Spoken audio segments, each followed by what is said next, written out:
Okay, so I do not believe that we have any board or commission interviews right now. Is that correct? Correct. All right, so, but we do have a whole bunch of, and I think we'll just do this now. Well, actually, we'll, yeah. Does anyone have anything? We'll do it the right order, but it's number 5 on here.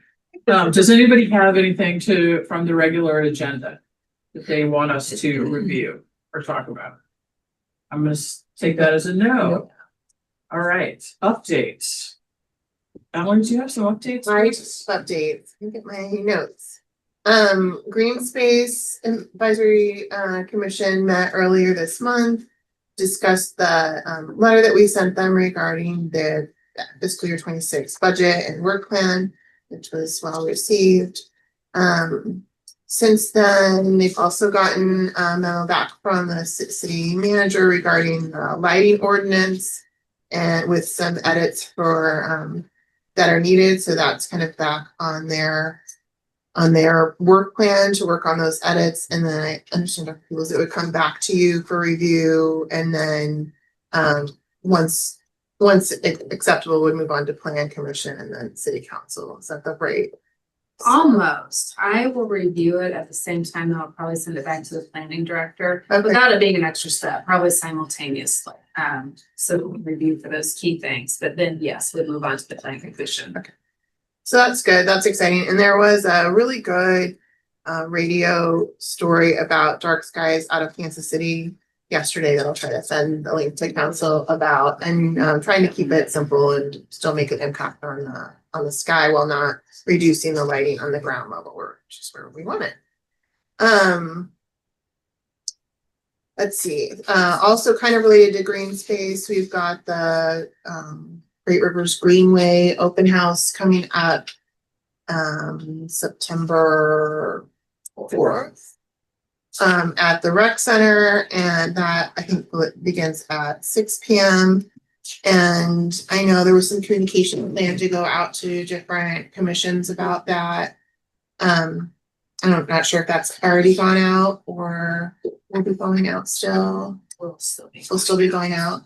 And then related to that, I wasn't sure if there was communication also going out to the property owners along the proposed or kind of like penciled in path so that they're aware both of the open house and the plans.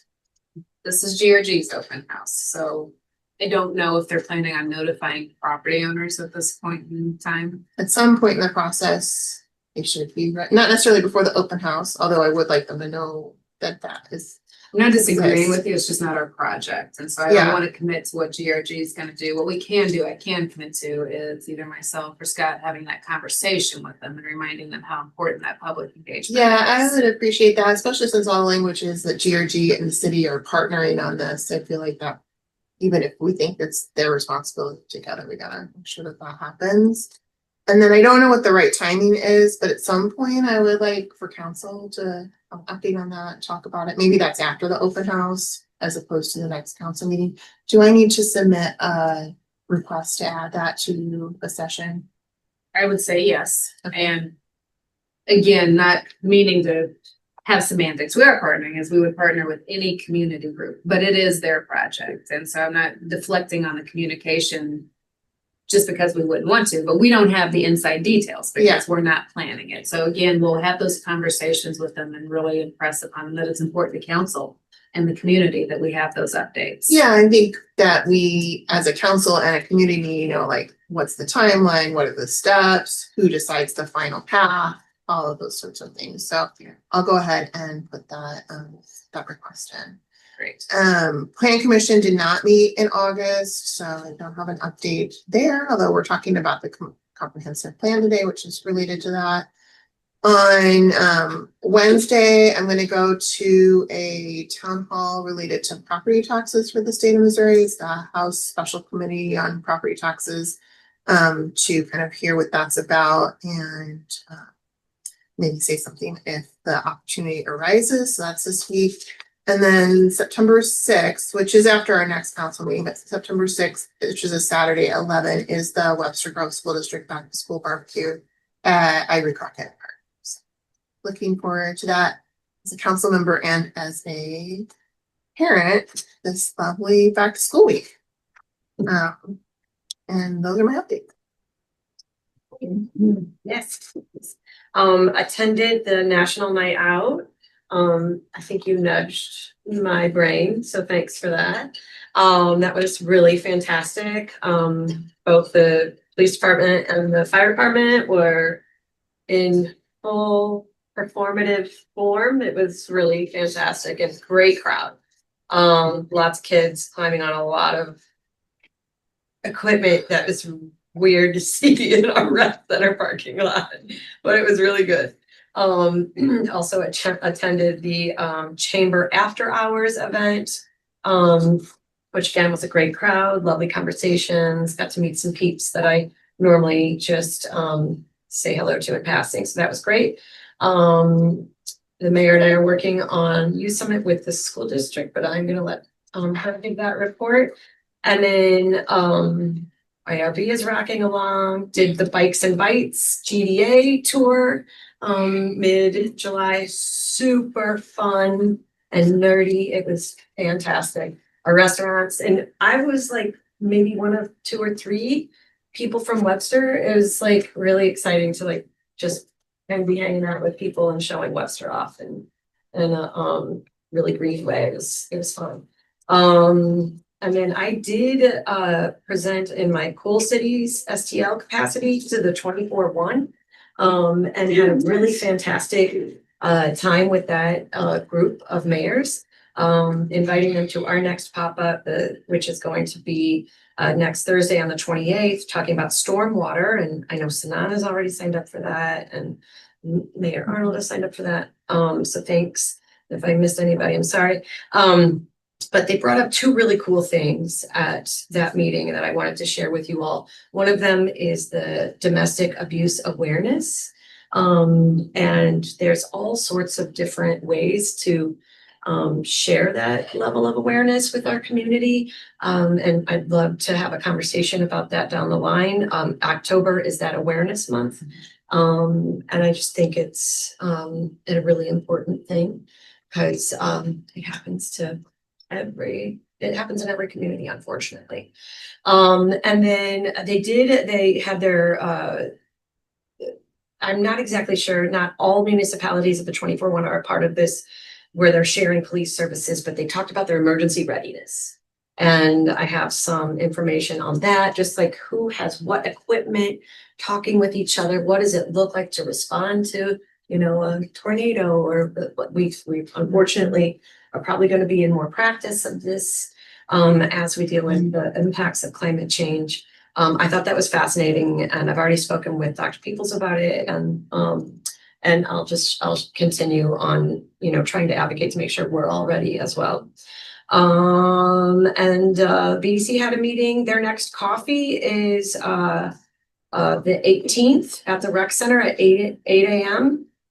And I can't remember the topic right now, but I'm sure it'll be fantastic. And they're doing great things. That's all I have. I too have a list.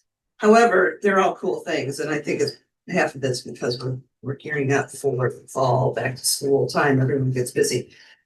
Anyhow, Old Orchard had their meeting. They've shifted to quarterly meetings. They feel that that's best because I'm trying to make sure they need a quorum at those meetings. We are looking for new members for the Old Orchard Special Business District Commission. During that last meeting, they decided kind of which 2 events they were going to keep as city events, and then the others will be kind of shifted over to the Merchants Association. So those 2 events, one of which is the new Fall Festival that's going to be taking place in October. Sustainability met yesterday, and the first Eco-Ed series after the summer will be Wednesday the 3rd. And again, it's about stormwater solutions at Brentwood Park. And that's that for that one. Then Sean relayed some information about open houses related to Safe Streets. September 10th There's going to be an open house at the Recplex from 6 to 7:30. And then another kind of focus group with North Webster at the Webster Rec Home Ministries on the 11th of September. Also with Old Orchard last Friday, kicked off the 20th season of the gazebo series. Had I not had other plans, I would have showed up because I heard it was a great. Javier Mendoza played. And so that will be continuing for all the Fridays until September 19th. This is their 20th season, and I think it's become well-known, draws a lot of people from outside of our community, which is always a good thing. I attended National Night Out. It was super. It was invigorating, just great to see all the different types of vehicles that the other municipalities brought. The police departments from other municipalities showed up. I think there were about 6 to 8 of those. Everyone had something different. A K9 unit was there as well. We had our motorcycle and bike patrol and our interceptor there. So that was good representation.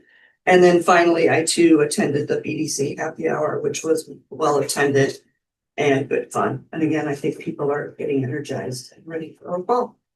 That's it. Do we have motorcycles? Yes. We do. I Oh, don't we have think, police motorcycle? I don't think I've ever seen one in the city. It gets Oh, yeah? short months Yeah. span that it's used.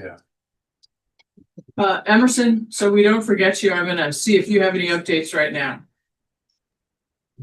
Yeah, just a couple. I attended the NLC, the conference in July with the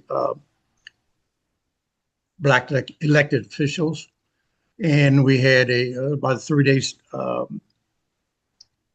conference and talked about some of the major issues, housing, about how the current administration is creating uncertainty with the marketing, not the marketing, but the budgeting of cities, because they just don't know where to go. There was a big topic. They also, we had a different variety of topics at different discussion tables. The two I sat at was the affordability and attainability in housing. Excuse me, some of the issues that we're facing. A lot of the cities around the nation are facing the same thing.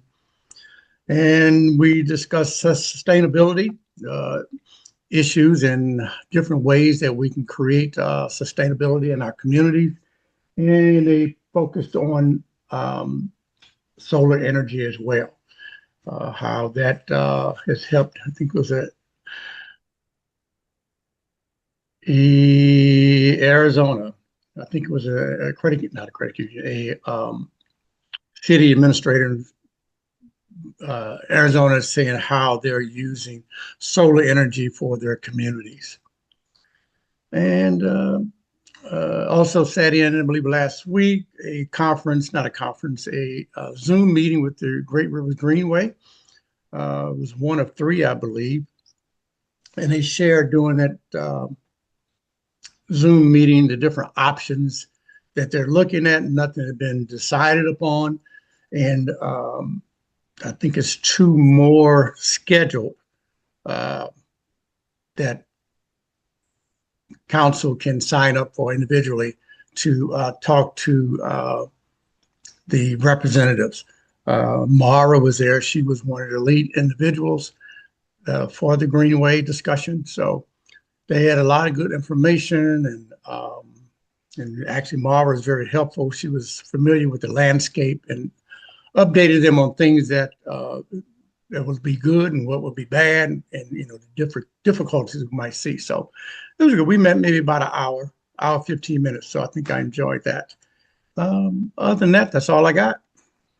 All right, thank Hey, you. Emerson, was there any discussion about the impact on municipalities with the big beautiful bill? Yes, indirectly they did. All It's right. just that it's just that some of the municipalities that are already depending on some of the funding from the federal government, they don't know if they're going to get it or not. And there was, I would say about a half a dozen of the municipalities have projects in the work, And they just have to stand still on those projects because they just don't know if they're going to get funding for it. Thank you. Mhm. David, Nothing from me, Madam Mayor. Katie? Nothing.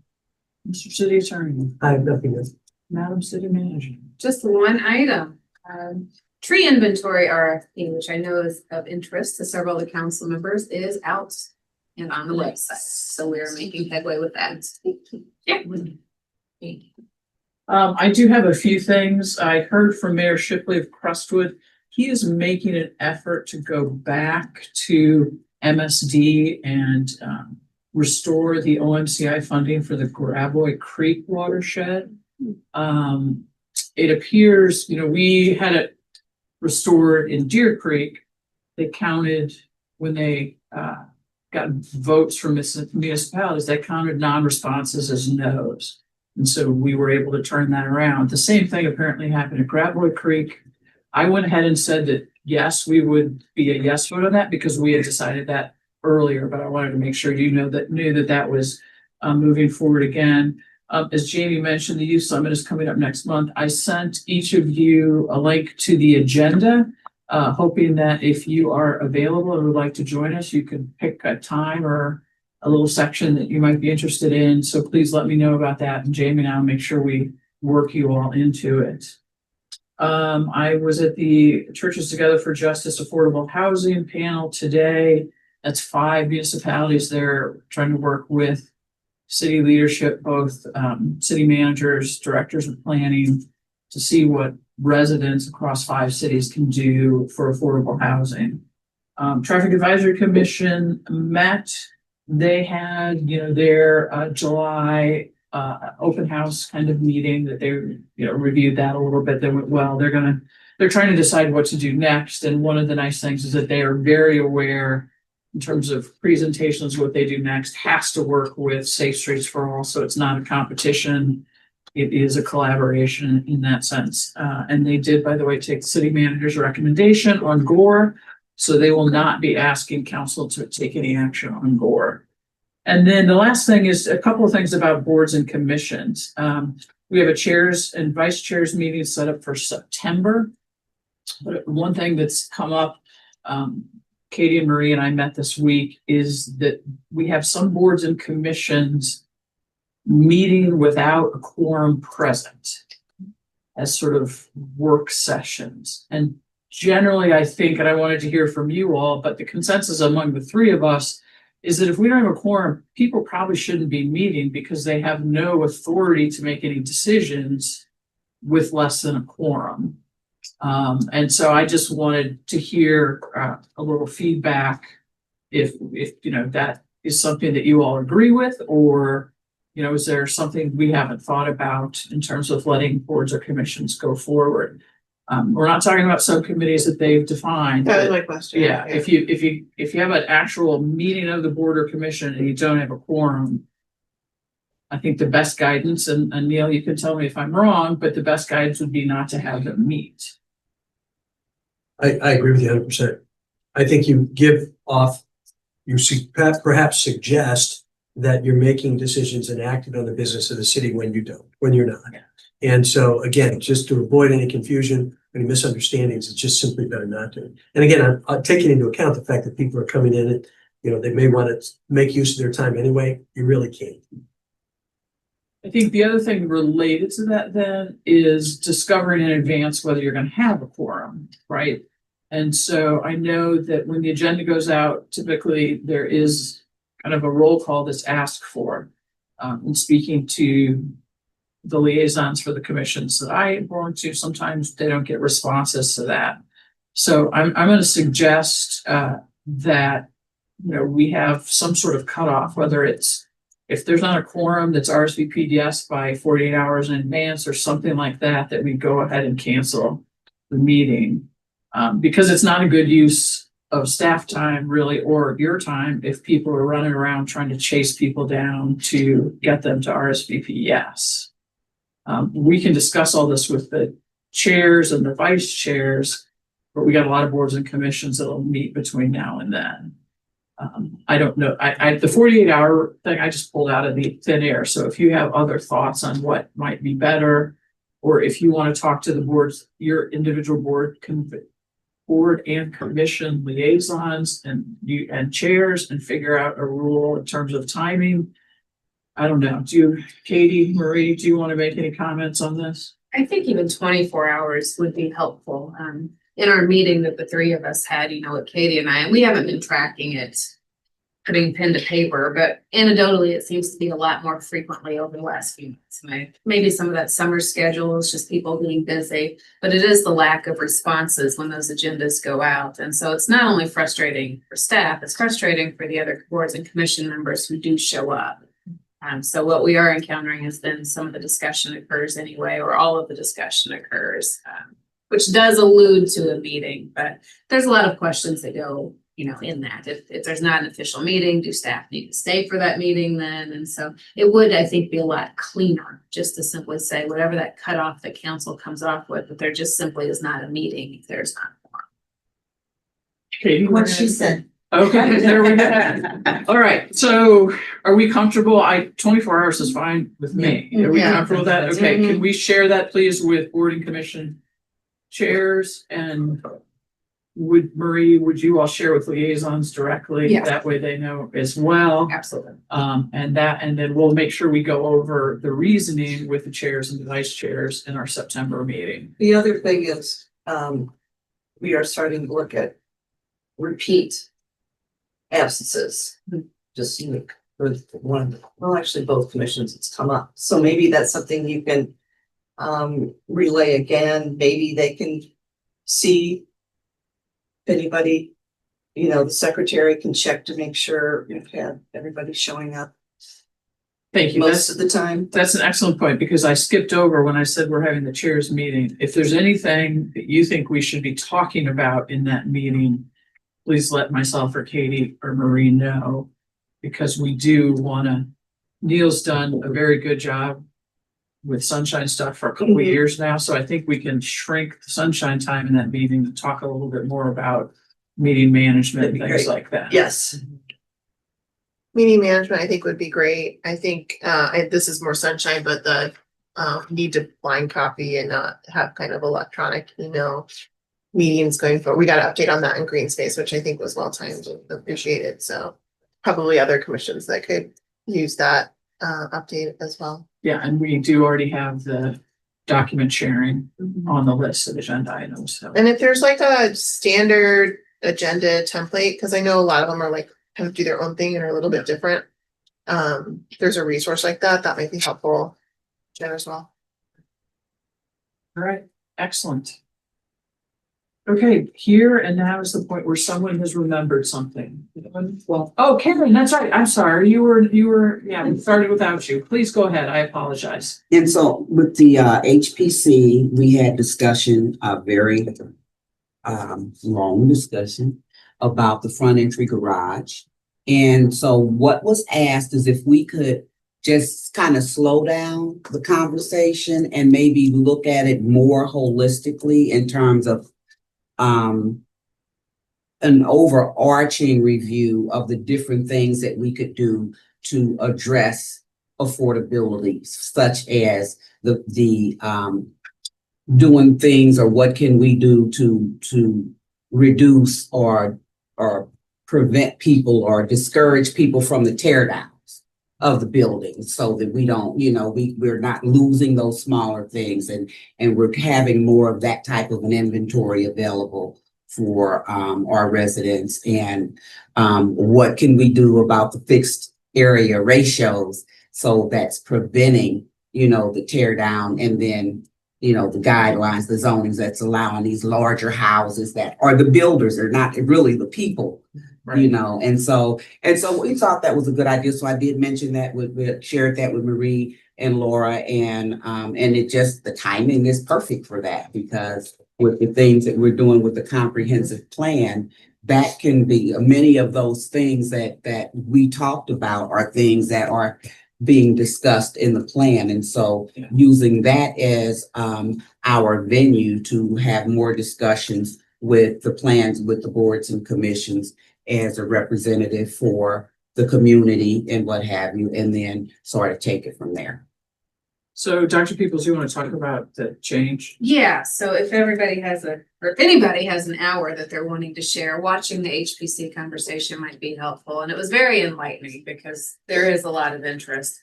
So taking that one step forward with all the proposed ordinances that will be coming forth, a way to include boards and commissions earlier is in play.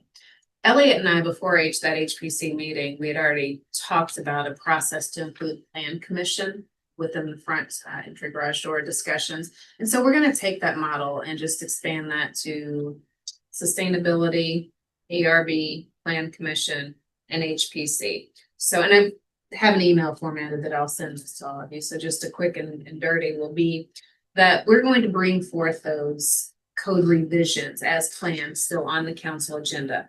Get council feedback on those. The presentation that the planning department has prepared, the cover memo and the council feedback, that will then go to those 4 commissions that I already shared.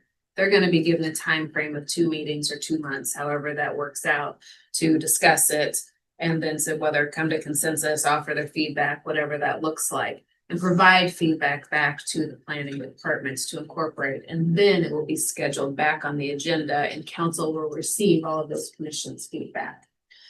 It will be really important for council liaisons to help us manage that and that we get responses back within 2 meetings because we can't delay. We've got a lot of things moving forward and we really want their input, but we don't want it to be that one of the commissions, as many of our commissions do, take a great interest in the topic and have a 6-month discussion. We've got to be able to get that feedback.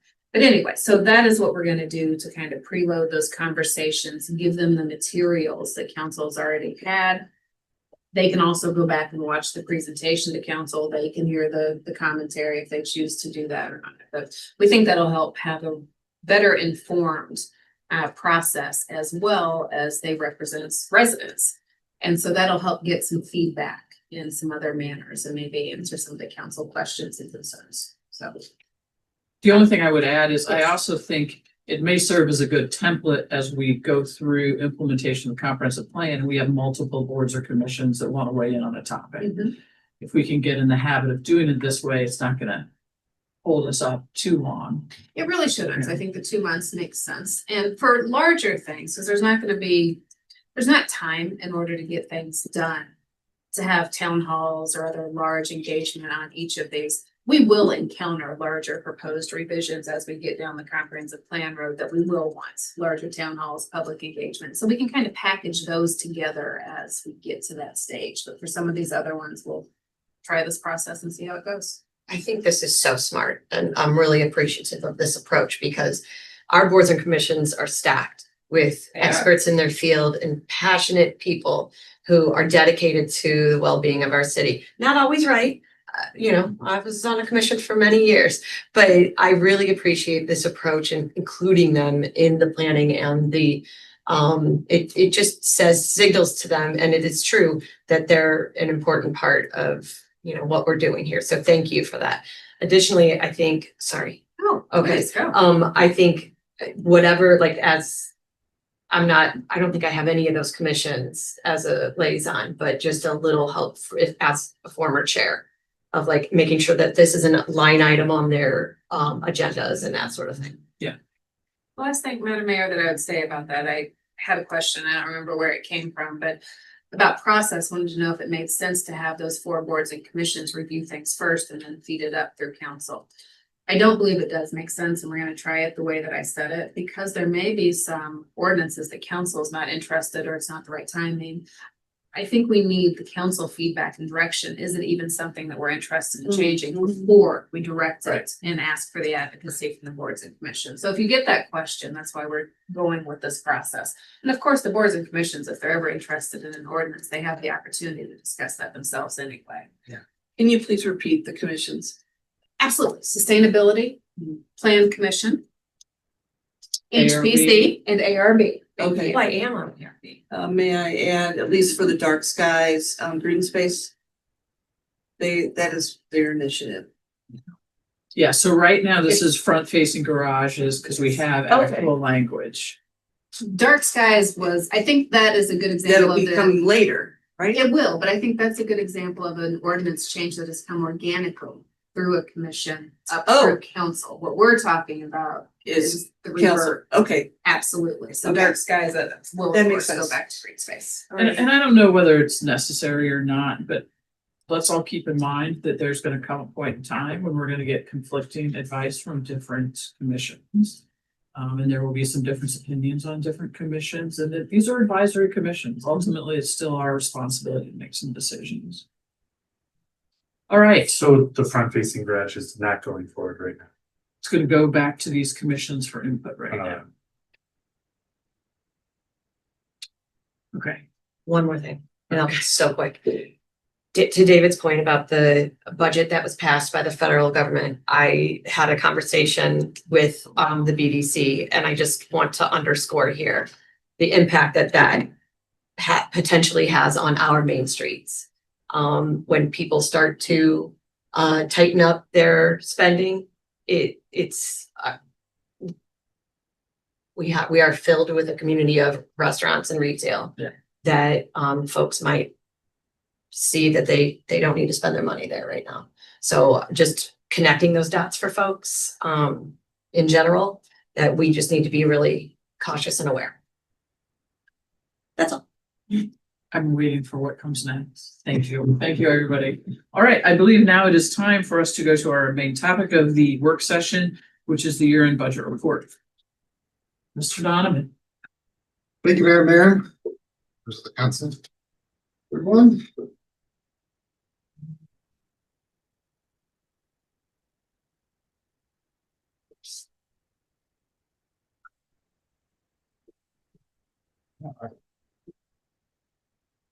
So as the title says, this is the just look, very probably brief look at the budget numbers, how we did in fiscal year 25.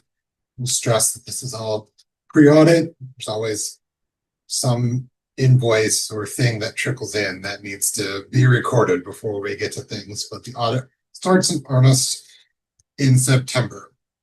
The first part is going to be about the budget. The second part is going to be about our investments. So if we'll skip the page 3. There we go.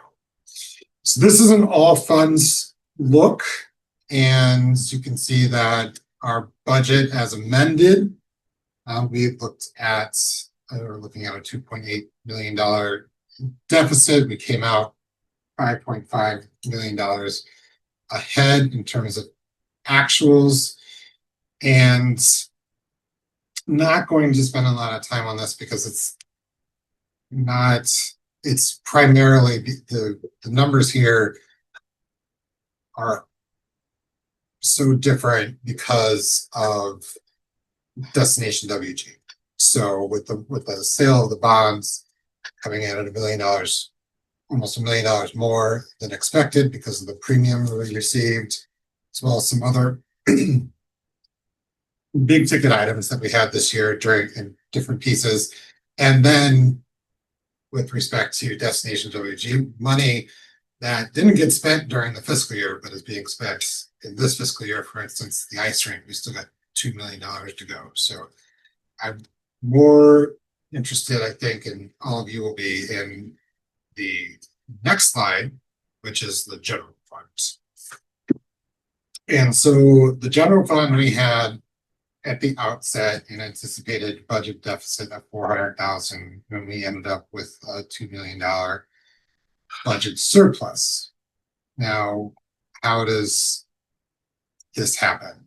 Well, the majority of the expenditures, we see that we had $1.75 million in expenditures less than what we budgeted. 1.2 million of that personnel expenses, unfilled positions, plain and simple. So that leads us to $500,000 in general fund expenses that weren't spent. It's a variety of different things across the board on materials, either costing less or a project not yet being completed that was part of the general fund, or different things like that, or associated with maybe a expense that was anticipated got punted to the next year. With respect to the revenue, you'll see that the revenue was ahead of budget by 780,000. Significant contributor to that revenue being above budget was the building permit for KBC, which was $500,000. However, some other highlights related to that, we had $150,000 more than budget, over budget on business licenses, 110,000 on ambulance. The water park took in $120,000 more than expected, than we had budgeted for. Which was only June, right? I mean, only that. So it was only June. So June was a substantial month, and $300,000 just in, that was just in credit card charges. So that we took in, that doesn't include any cash or anything like that. So and then interest income for the general fund was $150,000 more than I had budgeted for. So we did well in that respect too. However, because I can hear or anticipate some comments like, okay, Gregory, we had this conversation a few months ago and you rattled our cage a little bit, and I did. To Councilmember Hessmeyer's point, sales taxes came in 90% of budget, which in real dollars was $840,000 less than what we took in fiscal year 20. So we took in $840,000 less than the budget. Let me strike that. It was $500,000 less than what we took in fiscal year 24. So we took in 7.8 million against 8.3 million in 24. So we budgeted an increase, but we actually had a Budgeted an increase. We had a decrease. which is why from 25 to 26. tried to As keep it I kept it less as conservative. flat as possible, without being too conservative. So it's hard to bank on people's behavior and uncertainty. I've had this conversation with friends and people who ask me about my work, and I like to stress, I am not an economist, but I feel like I'm a pretty good finance director, know how to budget things. So, but I'm not an economist, and there's no way to tell right now with what's honestly going to happen. So we will see how the different policies, both at the federal level and at the state level, affect our income. In addition to that, I heard a presentation from Municipal League that our friends in Jefferson City are continuing to talk about getting rid of personal property taxes as well as even real estate taxes. We've been talking about figuring out a way to get rid of those. So just a lot of pressure in the system, as it were. So I'm going to stop here though and see if there are any other questions related to the general funds before I move on to the next slide. Greg, I have one. Yes. So your, how you calculate your budget numbers, was that a trend you look at or just the year before? Both, to be honest. There's some looking at trends, but also not just the year, what happened last year and capturing that. But as we went into the budget season, I had been seeing on the reports that I get from the state when they pay us sales taxes, as well as the county when they make their deposits, that the numbers were trending negative. I was seeing negative numbers on that. So it's been trending lower all year. So from a more macroeconomic perspective, we could have that conversation later if you'd like. I don't want to bore anybody to tears. But it's a combination of both, Councilman. Okay, thank you. Well, any other questions? Going to the next slide. This is just illustrates what we spent on personnel costs, and also versus the budget. So, and this is just simply by fund. As you can see, there are the numbers, the 1.2 million on the general fund that we spent. So that's, and it's where the column says budget versus actual. That's so we spent 1.2 million less than what was budgeted at 93%. And so we had gaps, unfilled positions across all the funds that are responsible for paying individuals. So compared to our budget. All right. And the next part is the investment report. So next slide.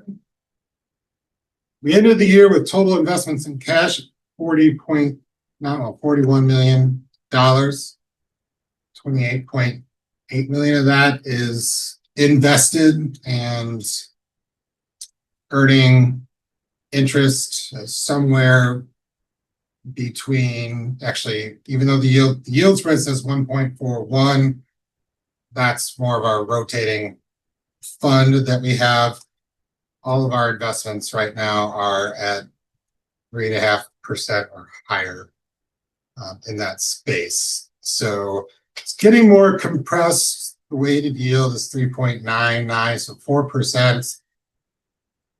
The offers in terms of interest, especially longer term, are going down. Everyone seems to expect that the Fed is finally going to move rates next month. So they're baking that in, and going longer term is going to be affected in terms of that. However, on the whole, this is across all funds, we earned almost $900,000 of interest last year. So that's across all of our funds that have investments.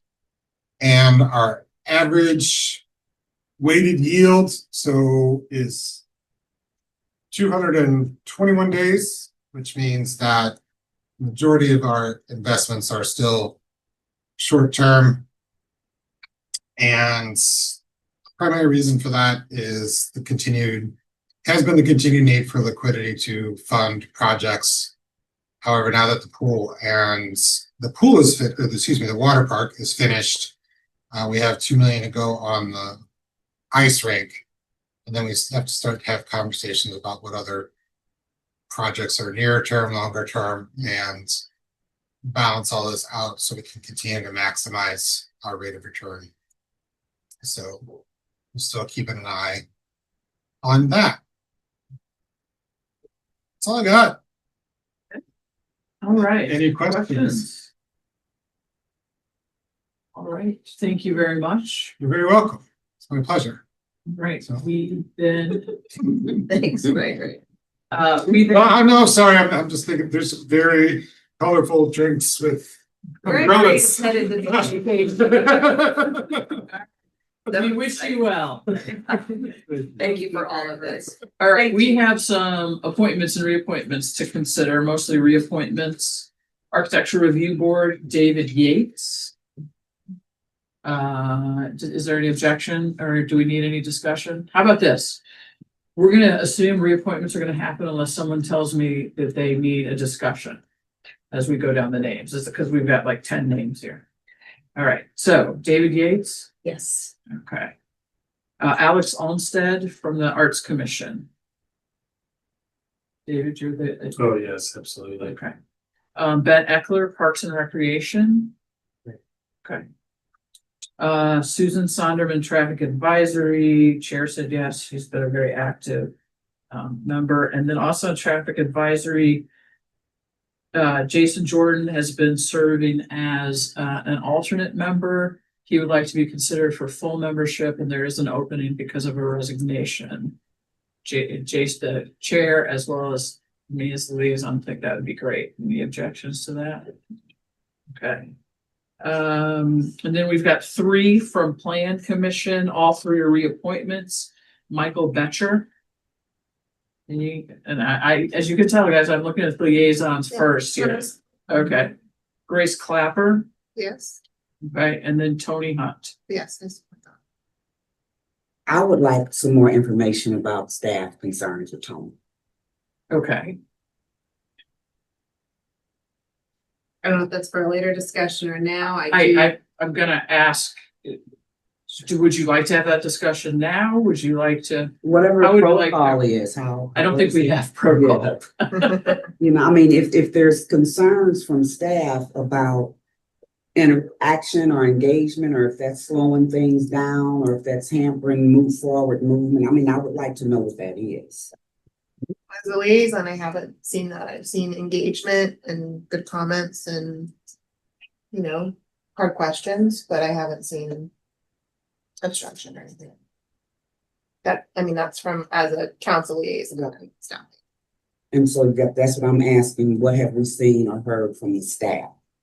Staff have shared a different perspective and they provided those comments on, and so I want to be careful, be respectful. There's no doubt that that particular member comes with great knowledge, but the communications have been on a continual basis very difficult. So that was the staff concern.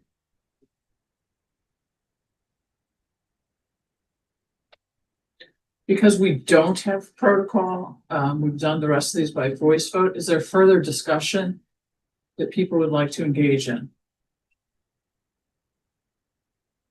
No, I mean, I have very limited exposure to plan commission, but what the meetings that I have watched, just when it's important for us to know what's coming down the line for us. I mean, I feel like the contributions that she shared with us for the comp plan were helpful, and I realized that maybe delivery might sometimes be an issue, but I've appreciated the perspective for what it's worth. Yeah, I mean, I guess I appreciate the perspective. I'm just wondering if there could be a conversation about how to be more constructive if the director is feeling like that it's problematic. I think this is something that can be solved through a conversation. Well, I guess I'm confused as to what the complaints actually are. Or the concerns, I should say.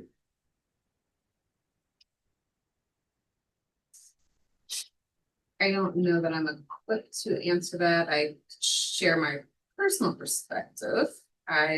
Staff are not here, and quite frankly, I wouldn't want to put staff on the spot answering this at the moment. I do not believe that the concerns are within the meetings. The hard questions are fair. We're here to answer hard questions. So, and the knowledge is there, so I don't think that is the concern. I believe it is the behind the scenes interactions, whether it's on agenda topics, collecting information. It's just a very difficult conversation. Now, if there is going to be a conversation to be had in terms of, and perhaps the upcoming board and commission, so I want to be careful because this is a public conversation. This is not the only member that those concerns have been there with, just there's other boards and commissions often encounter this. And so perhaps the upcoming boards and commissions training will help alleviate some of this.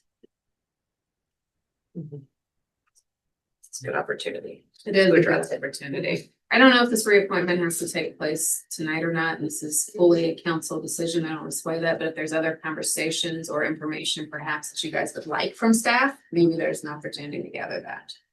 If not, it's fine. My vote is to reappoint. I'm gonna, Karen, since you raised this. I mean, obviously, we're gonna have to collectively decide after this conversation, would you like to delay or are you okay going ahead with a decision on reappointment this evening? Well, I mean, if we don't have anybody on staff that's just giving, if we're saying that what we're gonna do is from a holistic perspective, talk to all the boards and commissions about what the engagement is and should be and what should be appropriate, you know, with staff and going forward, then, you know, then I think that that is good to do. I mean, if we have nobody that can tell us exactly on what's the problem or what are we doing? Yeah. You know, but if it's not only an issue, an isolated issue here, but issues that they've encountered with other commissions and other interaction, then I think that, yeah, we go forward and then but there needs to be some type of training or, you know, reminders or what have you with the members of the boards and commissions that there are staff in place that's actually making this stuff run. Yeah. And there needs to be, you know, respect and consideration in dealing with our staff and getting the things done that's necessary for us to move everything forward that we do with whatever commission it is for. So can I just piggyback off of that a little bit, talking about the September meeting and things to talk about? One thing that came up with green space is this kind of acknowledgement that yes, the commission needs to be respectful of staff time, but also this lack of knowledge of what does that mean? Like, we don't know if what we're asking is really time consuming or not. And so maybe at that training, like kind of figuring out with the staff liaisons or whoever, like how do commissions respect staff time in general? If, you know, like what's the mechanism so that they know slow down or like, I think right? also, and Marie and I talked about this a little bit, and we probably need to talk about it some more. I think we also need a little more training for our liaisons, because one of the problems for poor liaisons is, as staff members, they feel like they want to do the things that we want them to do, and we have to give them more empowerment to say, okay, that's a great idea, but can we do it Yeah. whenever, because I can't get to it. I've then, been saying that or for whatever. 3 years. Yeah, right. I understand that, but I think we as council members also take a bigger role in helping to manage that.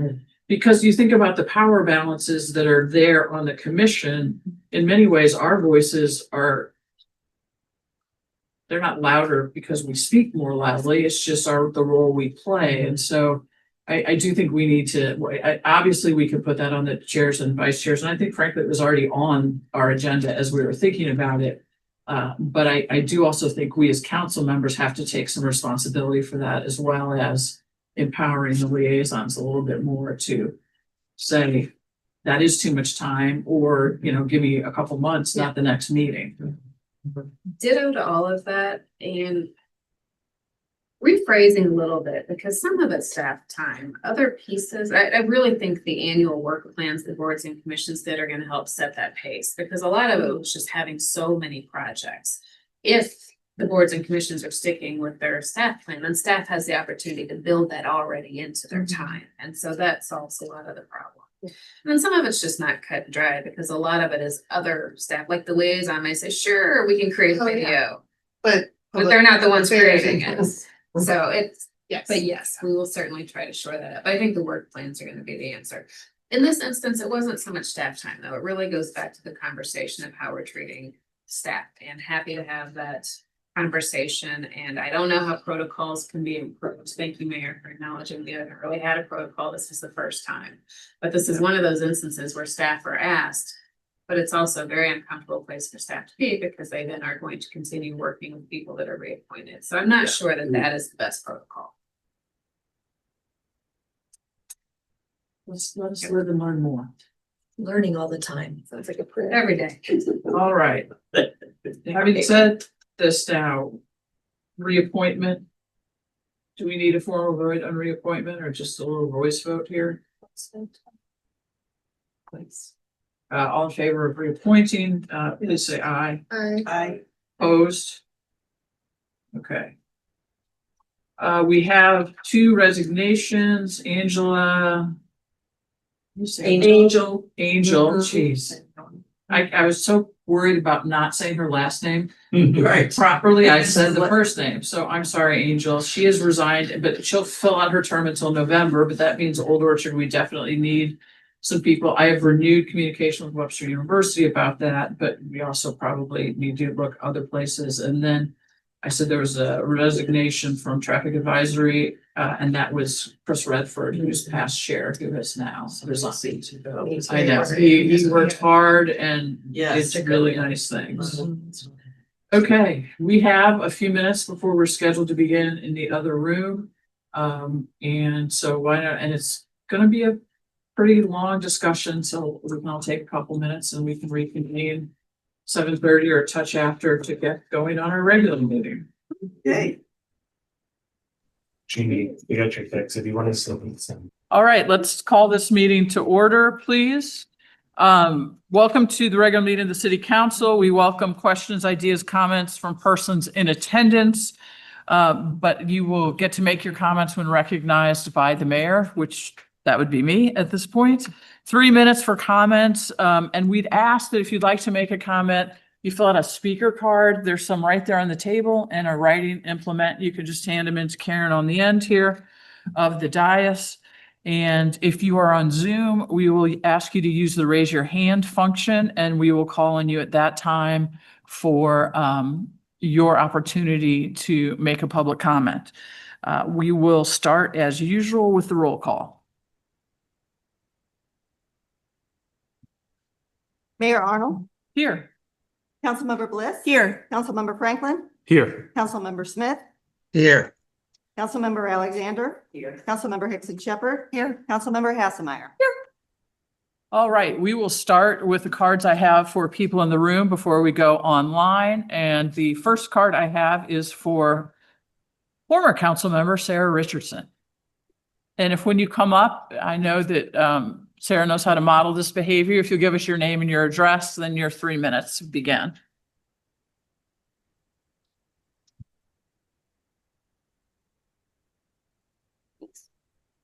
Good evening. Sarah Richardson, 443 East Jackson Road. Council friends, it's a pleasure to see you again, Dr. Peoples, Neil, Katie. I just wanted to come and speak tonight in favor of the comprehensive plan that you'll be receiving and reviewing. I was lucky enough to be part of the process as an ambassador, which was a kind of lofty title, but I appreciated being part of that early process to put things together and to be part of the process periodically all the way through. I think it's an excellent product that was created, and I'm pleased that I got to have a little tiny part in that. So I hope that you'll consider it thoughtfully. It was certainly put together thoughtfully, and hope that you will consider lots of the recommendations because there's some really good ones in there. Thank you. Right, thank you. Next, we have Daniel O'Neill. Thank you. Dan O'Neill. Could you stand right in front of the microphone for me? Because the people who are on Zoom can hear you better that way. Dan O'Neill, 604 North Laclede Station Road. We bought the distressed house at 604 North Laclede Station Road in March of last year. After 10 months, we got our final, and on May 12th, a certificate of occupancy was issued solely to my son, Sean, and his new wife, Taylor. My son and his wife got a forever house in Webster Groves, got an eyesore property rehabbed into a beautiful home. Getting from point A to point B is why I'm here tonight. The Webster Groves Building Department determined that we were not a friend but a foe. Why? Because of one question. Are you going to live in the house? My truthful answer was no, my son is going to live there. I was then told that I had to live there to get a permit. My answer was, I don't think that's right, and I don't want to do it, but if I have to, I will trade houses with my son and live there for a year. The next day, we got an email stating that I was dishonest. The declaration to perform work as homeowner not applicable. Webster Groves requires the owner to occupy the home. My wife was told this was to prevent house flippers, yet we have never sold a single piece of property, ever. The very next day, I received an email stating that the building permit was ready to be picked up. I was driving to City Hall and was called and told that it was a mistake. The application was put in the wrong pile and no permit would be issued. Incompetence by the city that plagued our build out to the very end. We met with the building department explaining that my son's name was on the deed to the property. Didn't matter. No permit unless I lived there. At the May 21st City Council meeting, I pleaded for help in getting a permit. Your Honor said someone would get back to me. Nobody did. 3 weeks later, and 63 days after I turned in the building plans, I reluctantly signed the affidavit that I would live there and received a permit. I estimate the delays cost us over $2,000. We spent the next 10 months working 10 to 12 hours a day, every day, rehabbing our house. For 59 weeks, we were prevented from setting up trash service, a needless hardship that benefited no one. In my 38 years in construction management, I have dealt with building departments from coast to coast and have never had the colossal hassles that the city of Webster Groves inflicted on my family. Who wants to be exiled from their home for a year or live in the basement of a small house occupied by newlyweds? Apparently, I'm not required to live at 604 North Laclede Station Road, and this is a good thing. So why were we put through all of this? Why? In 1989, my parents downsized from their Webster Park home to a smaller house, also in Webster Groves. I returned from California, gutted the new house, and restored it to its 1902 elegance without a single issue. I grew up in Webster Groves with 6 brothers, graduated from Webster Groves High School class of 71. No one believes that we receive this kind of treatment. Your policies are costly and punitive, and I'd like to know why. Thank you, Mr. O'Neill. And actually, during remarks from visitors, there's not an exchange. But I apologize that no one got back to you. I would be happy to meet with you if you'd like. And would we like can do that very much. Yes, thank you. Thank you.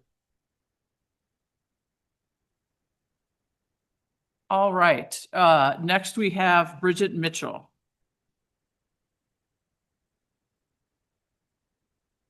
Hi, my name is Bridget Mitchell. I live at 125 East Thornton Avenue. I'm having an issue with an oversized 2-story home being built behind me with a detached garage sitting adjacent to my backyard my backyard is on a slope. So because the landscape where the new build is being built has been altered, it's creating a lot of runoff of mud, rock, debris down my backyard into my flower beds, my carport, my driveway, my garage, even as far as it's made it into the front yard, onto the sidewalk to the front of my home. I informed the builder of the problem, speaking with the builder. Thereafter, several more occasions, he informed me that the city required him to build some type of reservoir to catch the rainwater. Okay, if in compliance with that order, why am I still getting all this mud, rock, and debris running onto the back of my property? My father owned this house for 50 years, keeping the property in pristine condition, which Webster Groves has on several occasions awarded him Yard of the Month. I reported my situation with the builder to the city, where I was asked if I would like a follow-up report. I stated yes, I have yet to receive such report. And also I would like to add that I had called in a work order report for the corner of Thornton and Waymire. The street lamp is out, and that was 3 weeks ago. And I've heard nothing, and I've called them even several times. So I would like these issues resolved. Thank you very much. 125 East Thornton Avenue. You're welcome. All right, Mike Fitzgerald.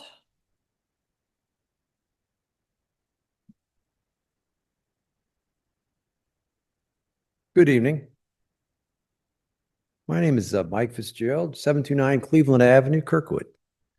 Tonight, I wish to talk to you about a topic probably all of us are too familiar with: bullies. We can agree, I think, that as a general rule, we should stand up to bullies while doing all we can to protect their victims. Which brings me to the reason I'm appearing before you tonight. I'm here to request that the Webster Grove City Council pass a resolution in support of federal workers and scientists who've lost their jobs through the mass firing campaign begun early this year by Donald Trump, the bully in chief.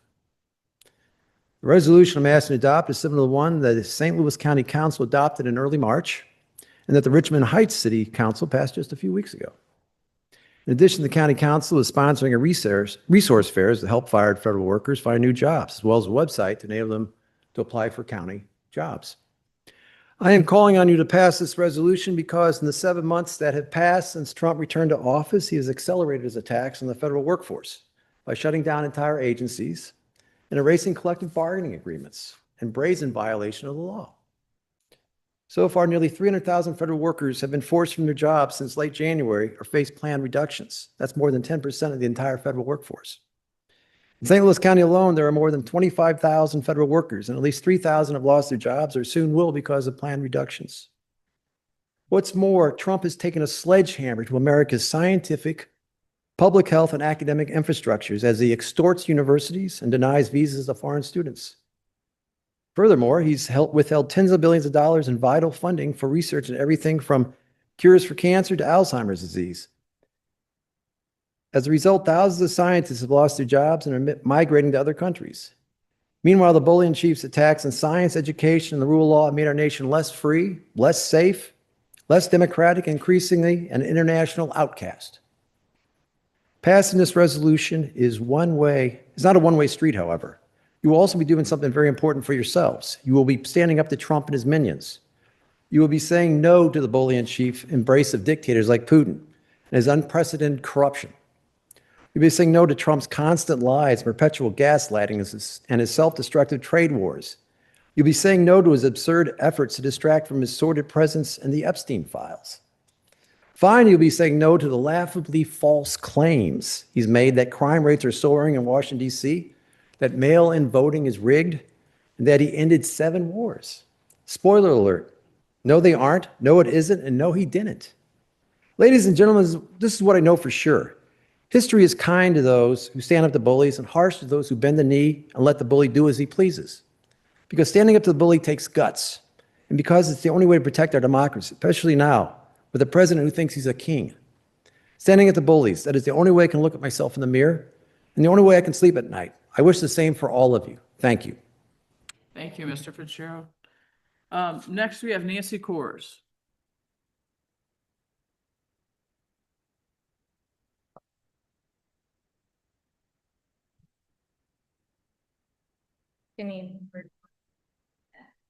So sorry about that. Good evening, everyone. My name is Nancy Coors, and I live at 2764 McKnight Crossing Court. It's Ladue, but legitimately, I really think it's Brentwood or Rock Hill, but I did not draw the boundary lines. So anyway, I'm here tonight to discuss, of all things, pickleball. As a little background, I lived and raised my family in Webster Groves for 18 years. However, I got divorced and I had to sell my house and move from Webster Groves in 2019. Believe me, I would have loved to stay because I found a really great community and could not have asked for a better place to raise my kids. And by the way, truly financially independent and thriving. So thank you, Webster Groves. Although I'm not living here anymore, I found a really effective way of still being close to this great community. Of all things, it started when I found open play pickleball on Sunday afternoons at the Webster Groves Rec and Park Center, or Rec Center. For me, this happened roughly 3 years ago, and I cannot tell you how much myself and the other players have appreciated these few hours on Sunday to play, connect, and find friendships. When you're my age and divorced, I cannot tell you how hard it is to find these situations and to gel with other people. Playing pickleball on Sunday afternoons has been going extremely strong for at least 4 years, if not longer. It is scheduled from 3:30 to 6 o'clock every Sunday throughout the year. We take up the entire gym, which allows for 3 nets and 12 individuals to play at once. My reason for being here tonight started around March of this year when we were told that we would have to share the gym during the same time with basketball players. Everyone was puzzled by this because every single Sunday for the past 4 years, we consistently had at least 20 to 25 players and more that attended open play pickleball. So for 2 Sundays, 4 kids would show up to play basketball, but they would leave after about 40 minutes and they would not come back. After those 2 Sundays in March, none of the basketball players came back, so everything was back to normal and we enjoyed our usual playing with 3 nets. Then in June, I showed up to play and was told by the front desk staff that pickleball would now be played outside for the entire summer. This was the first time anyone received notice of this new decision. The temperature was at least 89 degrees that afternoon, and the majority of us cannot tolerate the heat. We had several people that had to leave because of it, including myself. So naturally, some of us started calling the park staff because we wanted to know why we couldn't play in the gym anymore. And this is really why I felt the need to come tonight, because the majority of us feel very let down by the Parks and Rec management and believe that we have been treated poorly. Communication has been a huge issue. We are never told in advance what is going on and only find out about major changes when we appear in person for normal play on Sundays. Changes Time. are, oh, time. Can I keep going or do I have to stop? You do have to stop, but it looks like you have a written statement. I do, Then but it's a little messy though. It's okay, but if you leave it with the clerk here, that can be fully incorporated. Okay. Can I just say one more thing? One sentence, how about it? Okay, thanks, Beck. The solution I'm looking for, we're all looking for, I really didn't want to be here tonight to even discuss this with you, but I really felt forced. We're hoping that right now it's supposed to be split on Sundays between basketball players and pickleball players. And we're hoping you guys can find a solution, or someone can find a solution where the basketball players can play on Sunday or Saturday at a totally different time and give us back the 3 nets, the whole gym on the Sundays Okay. that we've enjoyed for the last 4+ All right. years. Thank you. Thank you. All right. If you are currently joining us by Zoom and would like to make a public comment, then now is the time to use the raise your hand function.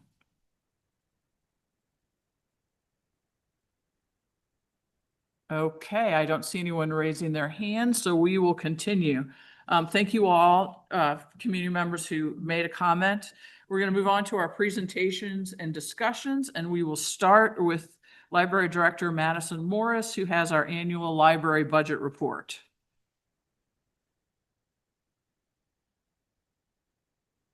Welcome back, Madison. Now I'm going to say you've been here like 10 years. I think last time you were here, I overestimated it by a couple of years. It's only been 2.5.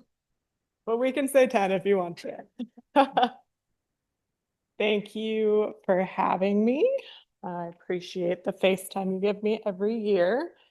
I am going to talk about the budget because that's what I'm here for, but I'm not going to go through it line by line because I think we have other things to get through tonight, right? So I'm just Madison, gonna. Could you move the microphone a little bit closer there? I'm worried about the people online. Thank you. Better? Better. Great. So I'm just going to go through kind of some main points of our budget. Obviously, you guys know that most of our income comes from taxes. We supplement that with a few other things. We have interest from our reserves investment account. We do passports. This last fiscal year, we did almost 2,000 passports, which is a lot of passports for our, small little reference staff. So that supplements our income. State aid, and then support from the Friends of the Library group, and then other small donations that come in.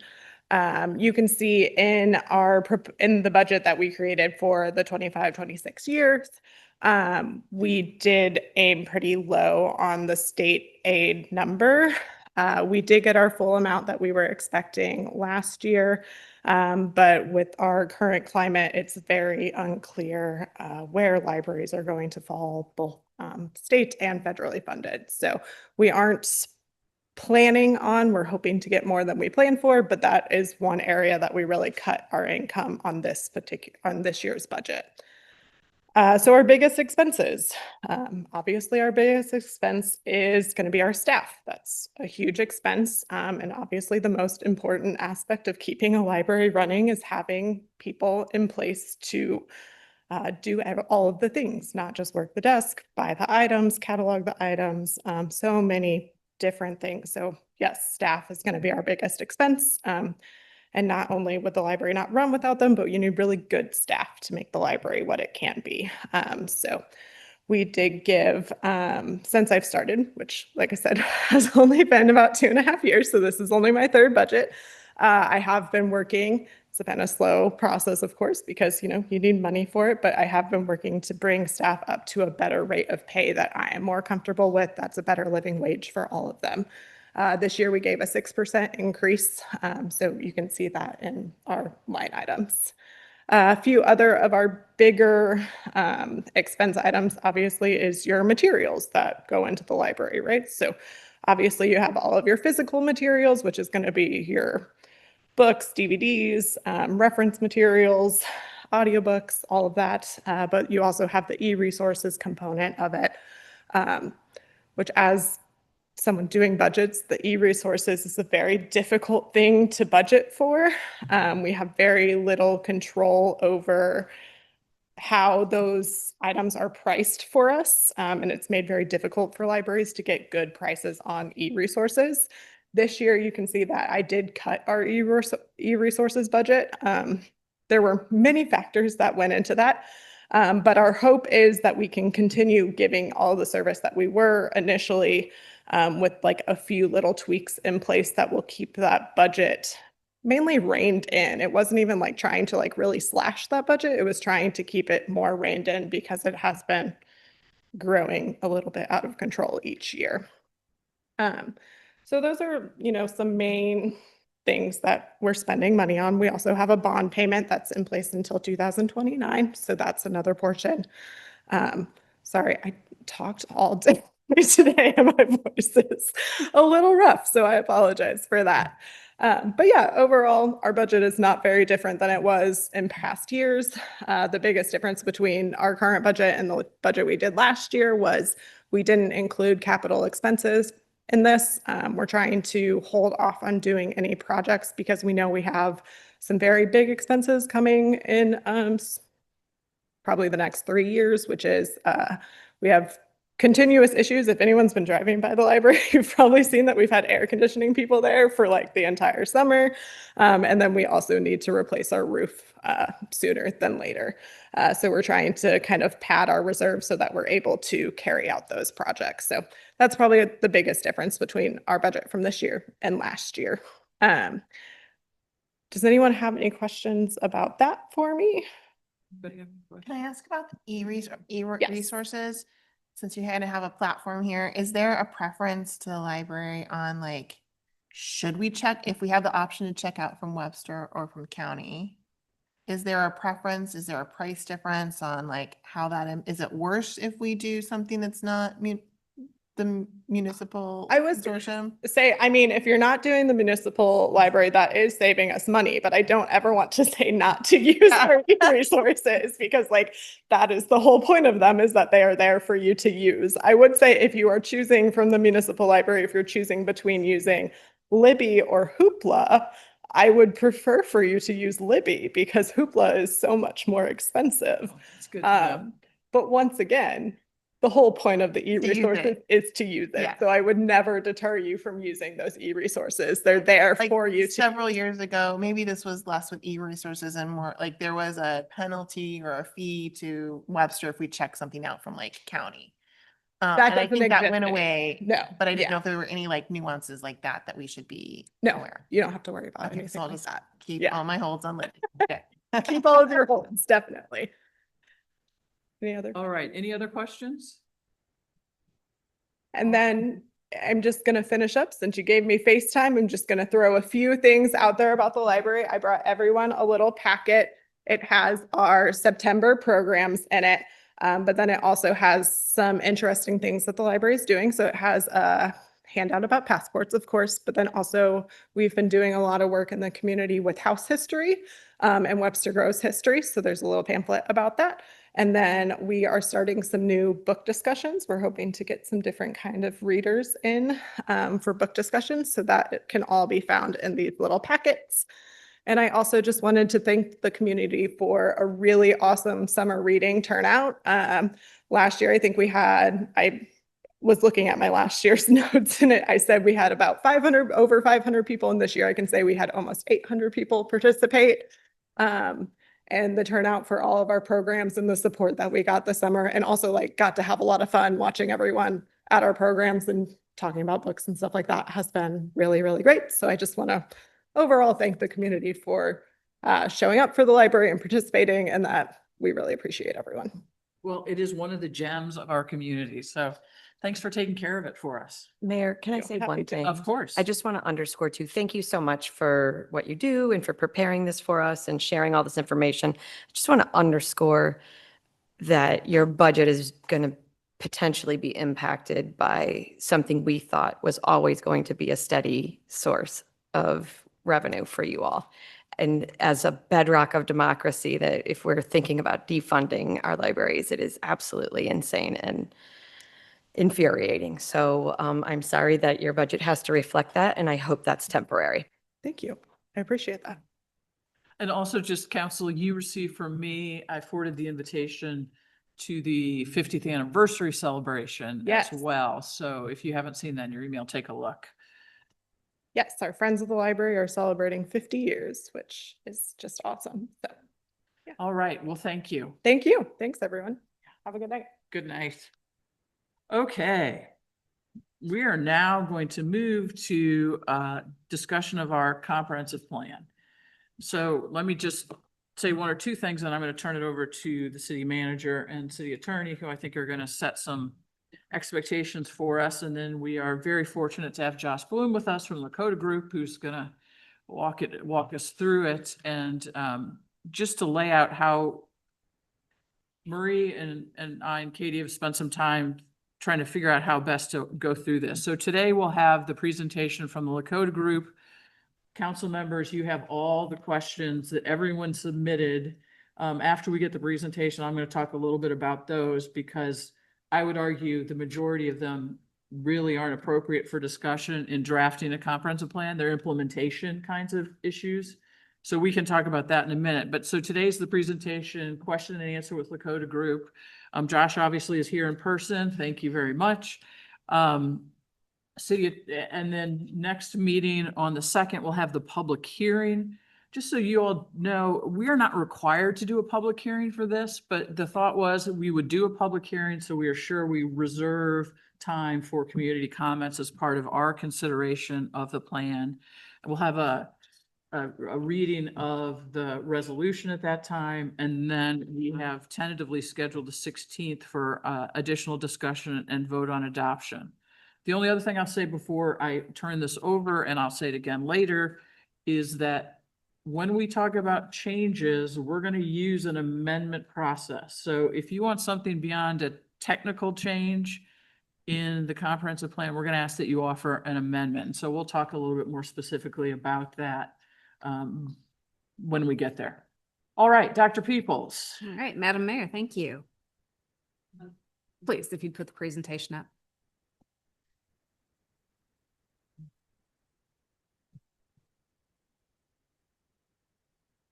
And I guess I should have said it, sorry, as the presentation is coming up. Thank you. I mean, I know this is a monumental amount of work, and we are, I think, all really excited to undertake the next couple of meetings to move it forward. Sorry, go ahead. No, thank you. It's perfect timing. All right, as the mayor said, Mr. Bloom is with us this evening from Lakota Group. So just going to go over some of the process review and scheduling, framing the discussion. And then Mr. Bloom will do the deep dive into the plan and council comments depending on the timing of that. Let me backtrack a little bit. The presentation is fairly in-depth. Council has seen this presentation or the beginning stages at various steps. So as a reminder, it's because, again, gearing up for the public hearing to give perhaps those individuals that have not had an opportunity to see the entire process. I'm sorry?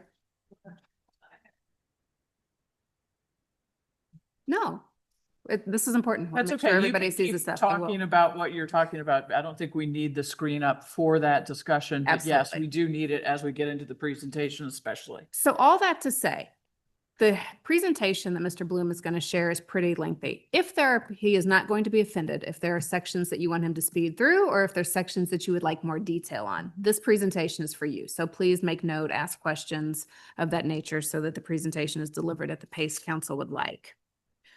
Moving on to I'll just keep going. I had a slide on there for council process and schedule. Obviously, this evening, you're getting the presentation. A public hearing is scheduled for the next meeting, along with those council amendments if needed.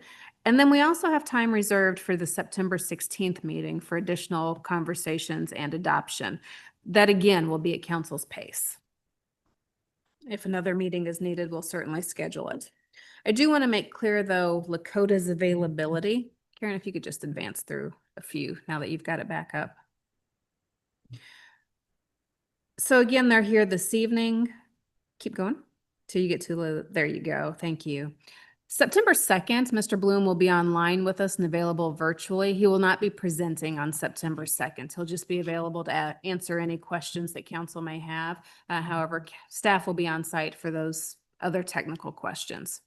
September 16th, Lakota will not be present in person or virtually. We have exceeded, our contracted hours with Lakota some time ago. So we appreciate them still working with us and being here this evening. So at some point in time, I'll be coming to you all with a contract extension and a budget amendment. We don't have that yet, and that's because we won't know how to approximate the hours until you all have the discussion.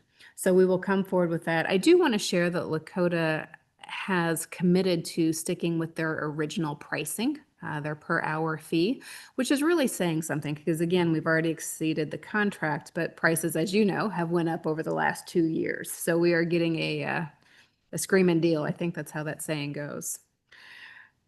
You can move it to the next slide, please.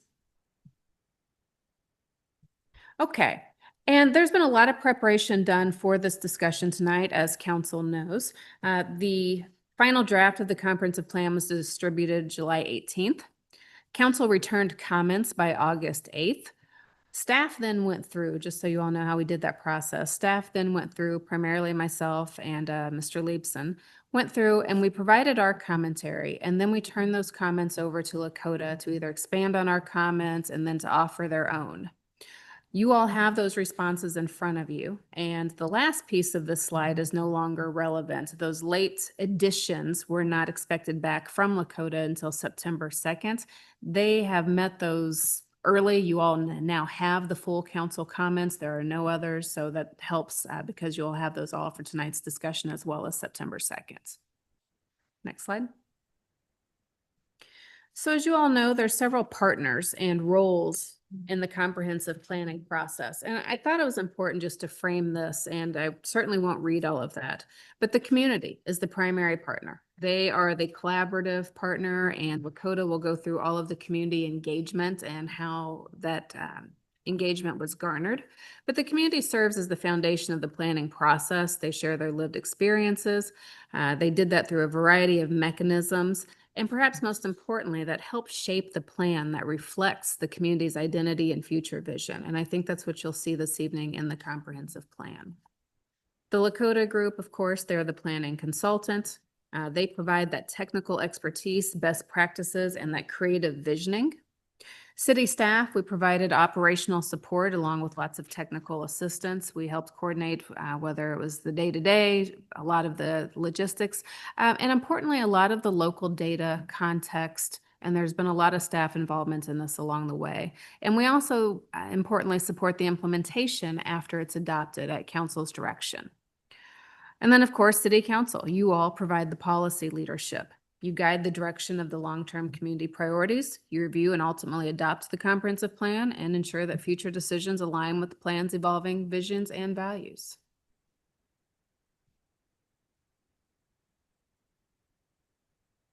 To further frame tonight's discussion, the presentation centers on next steps for the comprehensive plan with those foundational goals and strategies that have already been established. Major content changes at this stage may require reestablishing consensus among key stakeholders, and those key stakeholders are listed for you there. And with the planning framework in place, really the council's charge now is that policy-making role and to shape final priorities and ensure alignment with the city's long-term goals. And as a reminder, the intent of a comprehensive plan, again, to establish that long-term vision for the community's physical, economic, and social development. It serves as a policy guide, which I think gets to a lot of the questions that council will have discussion. It is indeed a guide. Housing, transportation, infrastructure, sustainability, and much more. Guidance versus regulation. Again, it guides, it does not regulate. It's not a legally binding document, and the city attorney will speak to that more. It informs how we do our updates to zoning, capital improvements, and developmental review. It prescribes goals and strategies, but it should allow flexibility in implementation.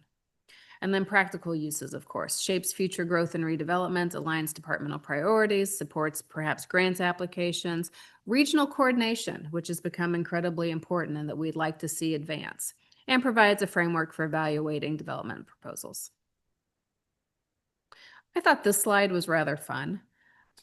Just in terms of how old the comprehensive plan is, 1978. And there have been a couple of tweaks along the way to maps or this or that.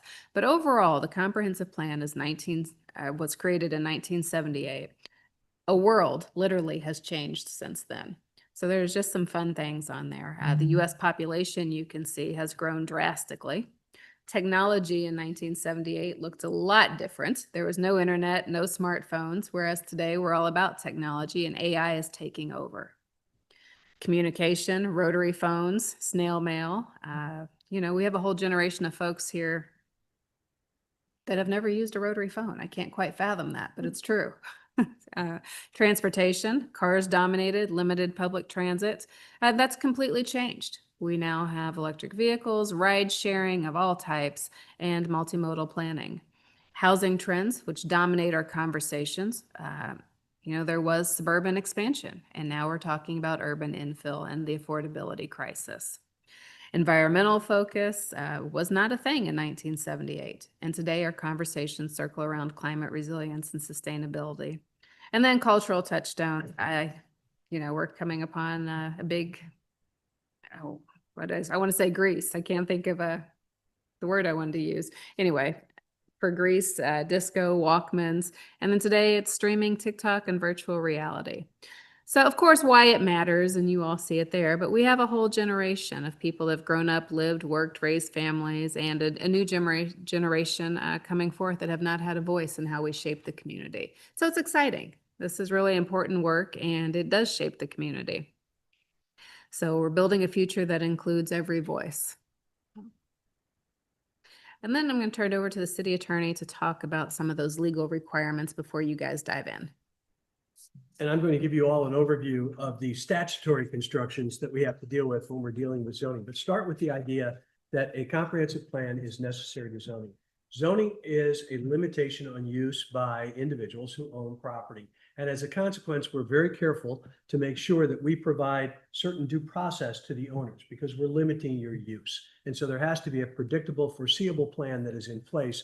And that's what we have in Chapter 89 of the revised statutes of the state of Missouri. It is titled Zoning and Planning, and it applies to all cities, towns, and villages. We start out when we're talking about a comprehensive plan by looking at section 89.040. And here it says, by reference, that zoning ordinances are to be in accordance with a comprehensive plan. So we don't yet say what a comprehensive plan is, but early on in the definitions, we say, if you're going to zone, there must be a comprehensive plan that is in place. It is designed in the statutory language for the general purpose of guiding, and this goes to one of the questions that the mayor put out, for the general purpose of guiding and accomplishing a coordinated development of the municipality, which will, in accordance with existing and future needs, best promote for the general welfare, as well as the efficiency and economy in the process of development.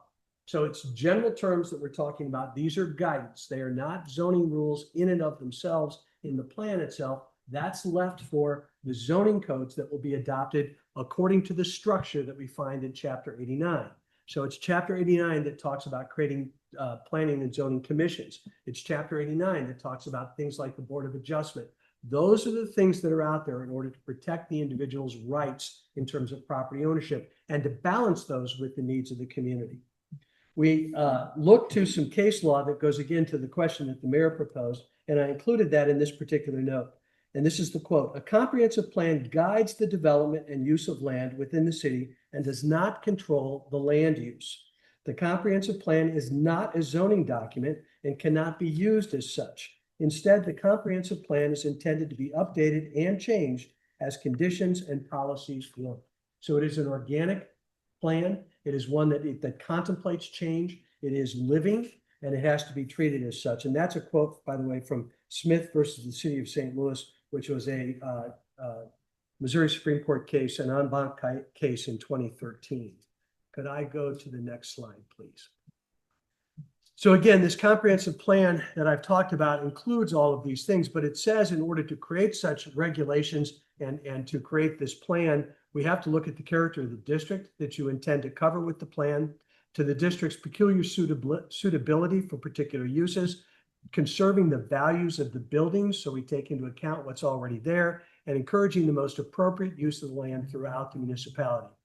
Again, general terms and concepts that we give to those who create and adopt the plans in order to make sure that you have some foreseeability and some predictability as you go forward. The next section we're going to look to in the statutes is 89.350.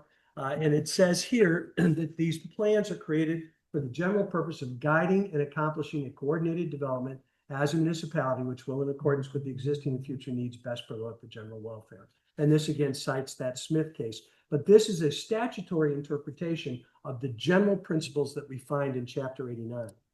We next look to Section 89.340, and here we actually talk about the city plan and its contents. And the plan shows the commission's recommendations for the physical developments and uses of the land. Could you go to the next slide for me, please, Kate? Got it. So that generally covers, and without reading to you the statutory sections, those statutory sections are relied upon planners, relied upon by planners in terms of coming up with the city plan. Again, it is not prescriptive in its terms. It is designed for guidance, and the purpose for this is to provide predictability as we go forward. Any questions on that? Great. Go ahead. So when we add things that we want changed, amendments, via amendments, I guess I'm not sure what my question is, except it doesn't necessarily have to be written out in the letter of the plan for us to take an idea and explore it a little more. Or I guess in a lot of my comments, and this is why I was like giggling when you were talking about comments, because mine were like, oh, well, I like this idea and maybe we can do this. So I went through everyone's comments and tried to sort of categorize them. So maybe this is helpful and you all can weigh in if you'd like. And I really found 4 categories of comments, including my own, by the way. Some of them were technical. There were errors in maps, or there were typos or whatever, Scrivener's. We don't need to talk about any of those because they just automatically get corrected.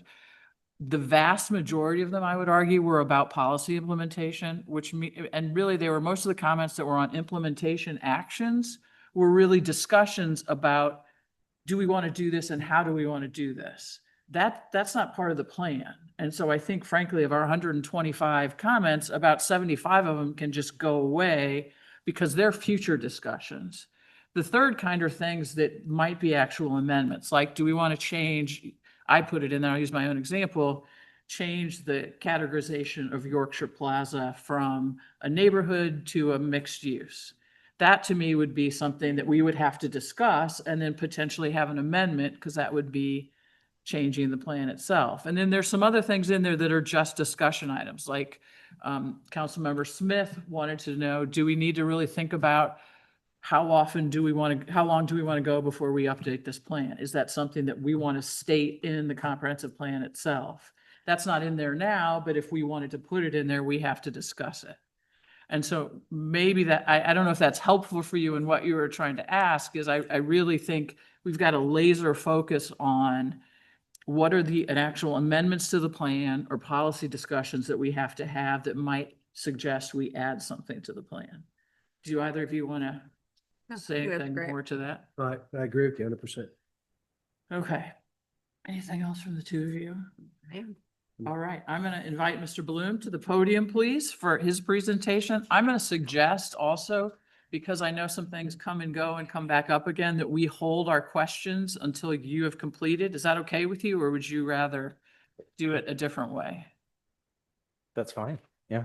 And before I forget, Director of Planning Leapson is here. I do also want to say thank you to you, because I know that you participated in culling these and made some comments on the comments. And actually, I know I have a question for you at some point later. And so we appreciate your participation as well. And thank you. Sorry about that. Thank you for being here. Thank you for making yourself available via Zoom next time. And thank you for, giving us a plan. Plan Commission was 7-0 in support, so I think that tells us all something about the quality of it. Thanks, Mayor. My name is Josh Bloom. I am Director of Community Strategies at the Lakota Group. Dr. Peoples gave me a promotion in the in her PowerPoint. I like that I am following the library presentation because I spent my whole afternoon in the library and was grateful for all that it offers. It's a real pleasure to be here. It's a pleasure to come to Webster Groves.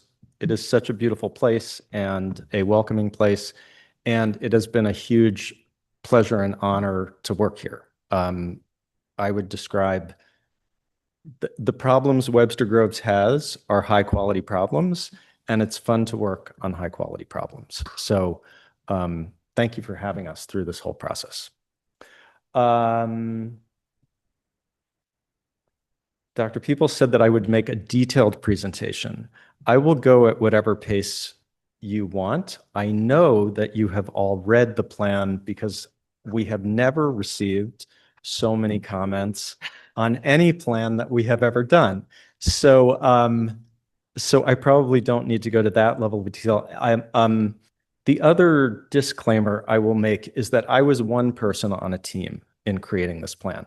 I am not a transportation planner, for example. I am not a civil engineer. If there are detailed questions about topics that I am not expert in that were part of the team that created this plan, I promise we will get answers to you, and I will go back and consult with those team members. I'm going to Yeah. just for a moment suggest, perhaps in terms of this, I know you really are going from page number 1 all the way through in terms of the plan itself. And I think if we could go relatively quickly to the stuff until we get to the plan itself, that Absolutely. might be pretty Yeah. helpful. Unless There's, yeah. unless there's any objection from council on that. I mean, I'm glad it's in there and I'm glad it's part of the public record because we want everybody to know how much interaction we've had with the community and with boards and commissions. But we could be here forever, I think. Yeah, So, I promise. I won't dwell. But I want to review a couple of things because because believe it or not, we started in March 2024, which was, if I counted on my fingers, I think it was 18 months ago. It's a long time. The first phase of the plan was our research phase. It culminated in a State of the City report that was reviewed by staff and our steering committee, which to whom we are grateful, and Plan Commission and so on. That was in October of that was in August. That was a year ago, in August of 2024. Then the next phase was really envisioning all of the goals and strategies that really compose the bulk of the plan itself. Those were presented in October of 2024, and then the plan itself, which is really kind of pulling those things together into the document that you looked at, was put together or delivered as a document this spring. You know about the engagement, but I just want to comment on the just the level of turnout, the level of participation in Webster Groves, which exceeds any plan that I've been involved in. We had 2 community workshops. They were well attended. They were also translated into or transformed into digital workshops, survey versions. We had hundreds and hundreds of people who participated in those. It's really been an extraordinary public input process. We kind of went through all of this, so I don't even think I need to comment on this. The plan itself, we also talked about this. It's a roadmap and it's a policy document. The pillars are kind of just the areas of work. And if I'm being honest, they don't differ they may differ in name, but they don't differ that much in topic from community to community. They cover kind of the things that we need to cover in a comprehensive plan. The goals are aspirational and kind of set direction. The strategies are the next level of sort of how do you achieve that? And then the actions are more tactical, and you saw all of that in the plan itself. The vision for Webster really embodies the things that you might expect it to, preserving its neighborhoods and its walkability and its unique business districts and its quality of life, and diversifying its housing stock, which I'm sure is something we will come back to. The pillars themselves you saw in the plan: neighborhoods, economic vitality, city of the arts, quality of life. Whoops, I don't know how to get back there. That's okay. Oh, there we go. Operational excellence, that is sort of the staff and performance of the city's the city as an entity. Complete streets, which is the transportation component, and essential systems, which is the infrastructure component. Resilient neighborhoods, and we're starting with this, although I have a feeling we will come back to it, it talks a lot about housing options and diversifying housing options. I will mention that we had a lot of public engagement around the topic of diversity of housing and diversity of housing types, and providing types of housing that allow people to raise their families in Webster Groves, to start here, to actually before that start here as a young single person or couple, raise a family and retire here.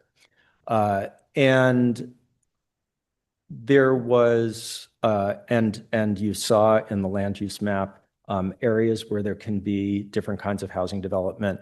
There was also some resistance that we encountered to where that housing could happen, other than the places that are already districts with mixed use types of activity.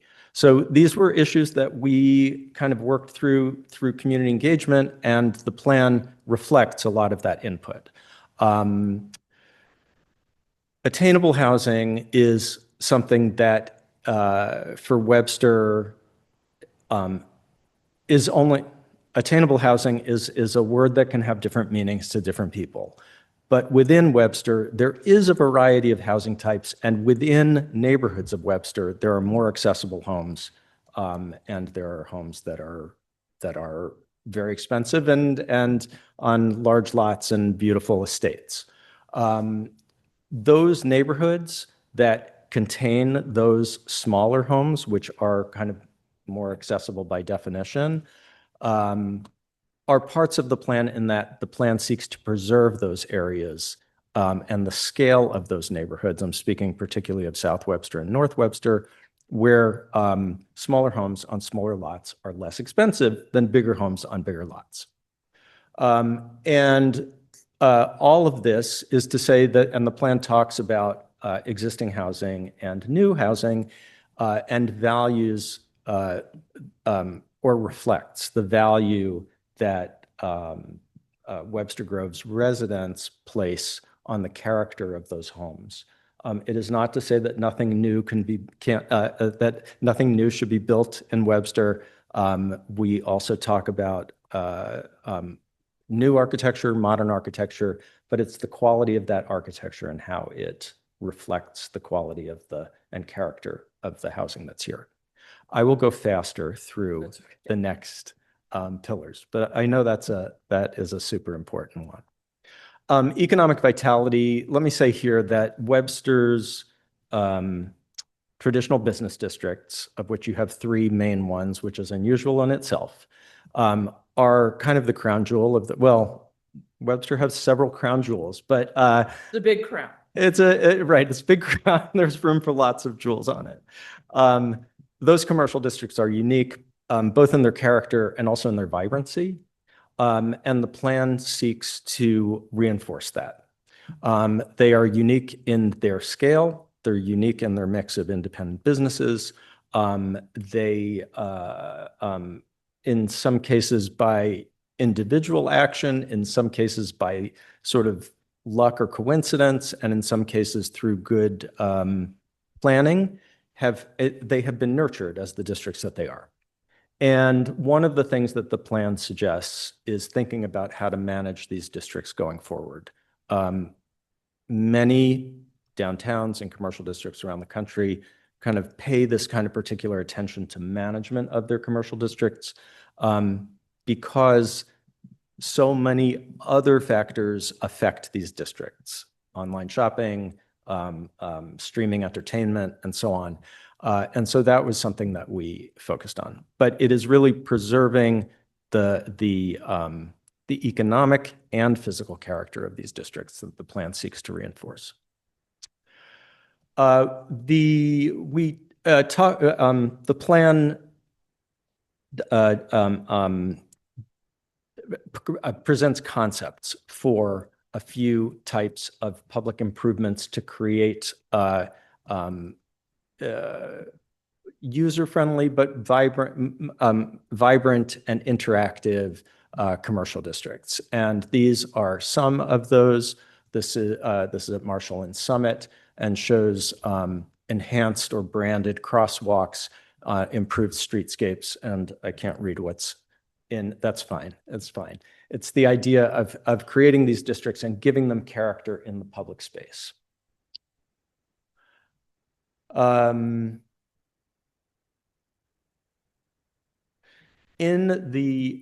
When we looked at opportunity sites for development, we looked at two kinds of areas. One was district opportunity areas, and these are the key business districts or centers, and the other is corridors. These are commercial corridors and transitional spaces where there could be increased or different kinds of development.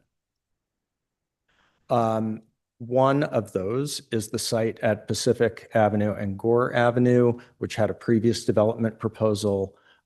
We tried to look at this with fresh eyes and provide some concepts. These were initially presented in several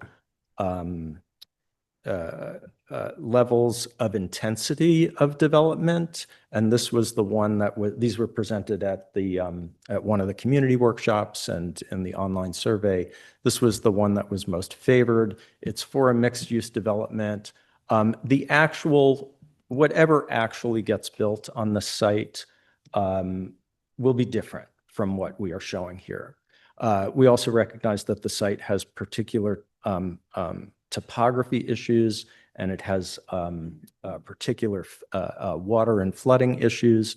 We recognize that, and any developer is going to have to work within those constraints. The important thing with regard to these concepts and a comprehensive plan is to make this site or any of the opportunity sites where you want to see development happen more efficient for a developer to create a proposal that reflects the character and the quality that you want to see developed here, and to smooth the way for approval for that process. That is really the purpose of these concepts. The other opportunity site that we looked at in detail is Watson Road and Elm Avenue. This is an unusual shaped site, and it's not developed at the intensity that it could support. And so we proposed something new here, which is to create mixed-use development on this site, also some public space. The concept protects kind of by visual separation the neighborhood behind it, and it also has the kind of notion embedded in here. There's a drugstore on the site. This is not to prevent that from existing in the future, but that it could be incorporated into this development. Again, emphasizing that a future development will not look exactly like this, but this is kind of a scale that the community responded to favorably at a site that already has pretty relatively intense commercial development. City of the Arts, we heard this from the very beginning. This is not a pillar that's in everybody's comprehensive plan. It's a pillar that is important to Webster. It is supported by several institutions and events that have been here for a very long time. It's something that is very much embraced by many people in the community who mentioned this in our conversations and in surveys. I'll just say, separate from the comprehensive plan, that arts are an interesting type of kind of development strategy because they tend, you all know this because you've seen it in St. Louis and any place else that you've traveled. Arts districts tend to develop in places where property is undervalued. That's because artists are usually poor and artists move into places where things are cheap. And then they create activity and they make it a desirable place. And then people with more money come in and the artists eventually are displaced. That's not a happy story, but that's kind of the way these things happen, and they tend to sort of develop in that way. So in Webster, which is a fully built out community, a community with very high land values, a community where a struggling artist is probably not going to be the first place that she or he sets up. The plan talks about thinking of arts and this city of the arts pillar in a different way, which is to think of it as a creative economy. And how do you, and which already exists in many ways in the commercial districts themselves. It's reflected in the mix of businesses. It's reflected in culinary arts, baking arts, creative professions like architects. All of those things are part of a creative economy. And how do you consciously, intentionally develop a creative economy or further develop a creative economy in Webster? I will mention that historic preservation is part of that, those creative assets. It exists here, but architecture is an art, is one of the arts. And it's reflected in the homes and the commercial buildings here. And part of kind of carrying forward the city of the arts idea is to make sure that the architecture continues to reflect that authenticity and quality. Quality of life. This chapter in the plan talks a lot about parks and open spaces and natural areas in the city, which you are well endowed with, and make some recommendations of how to make parks more accessible and also more environmentally contributing, I can't think of a good word, to sustainability, providing ways that the parks can be a part of Webster's environmental action. Operational excellence, I think you have operational excellence, but it reflects the quality of the leadership and the staff at City Hall and how that and its commissions and bodies and how those commissions and bodies function and respond to public needs. Complete Streets for All is complete streets is kind of a term of art of saying that streets need to accommodate all of the different ways that we get around. And the plan talks about some ways and Webster is already an extremely walkable place. And for the most part, it's a very bikeable place. Complete Streets for All suggests some ways that particularly connections to schools are safe for kids to walk. Some improvements to how bicycles are accommodated on the streets. And we recognize that 2 of the major roads in the city are county controlled, but they are also the roads where 83% of crashes happen, and that traffic calming is something that you will not be able to do entirely on your own, but it is part of the plan because you can work with the entities that control those roads. And I should just say that traffic calming is kind of a very broad set of tools, and it can be anything from narrowing lanes to planting more street trees because those trees visually help people drive more slowly or encourage people to drive more slowly. So it's a very broad range of actions, and it's important to think about that because they're not all necessarily kind of digging up streets and reconfiguring them. this is another example of just improvements to intersections and streets, like we talked about at Marshall and Summit. This is at Lockwood and Rock Hill Road, and shows enhanced crosswalks, gateway signage and landscape improvements, and sharrow markings, sharrows being shared lanes for traffic and bicycles. And this is Old Orchard and Jackson Road, again, showing similar kinds of things, including sidewalk extension and tree lawns. One of my favorite terms, tree lawns, which only exist in the Midwest. We don't have those in the East. We don't have the word. We don't have the word. We have the tree lawns. Nobody has a word for it. And then essential systems, pillar 7, which is to really pay attention to the utilities and infrastructure of the city, and make sure that they are accommodating not just today's needs, but also needs as the city changes, climate change needs, all of those things to be addressed within essential systems. And future land use, I know there were comments about this on the map. We have made a few adjustments, technical corrections to the map from the original draft that you saw to the existing draft. We've changed some of the land uses to better align with the categories. Future land use goals are to preserve neighborhoods, diversify housing, enhance the resilience of the business districts,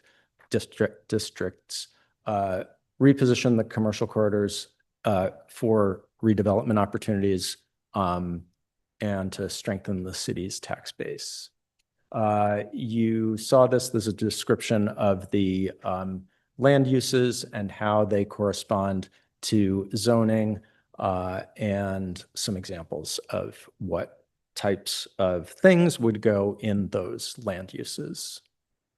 And finally, or the final portion of the plan, is the implementation portion, which really is just translating or transposing all of the goals, strategies, and actions into a matrix form that can be tracked for going forward for implementation.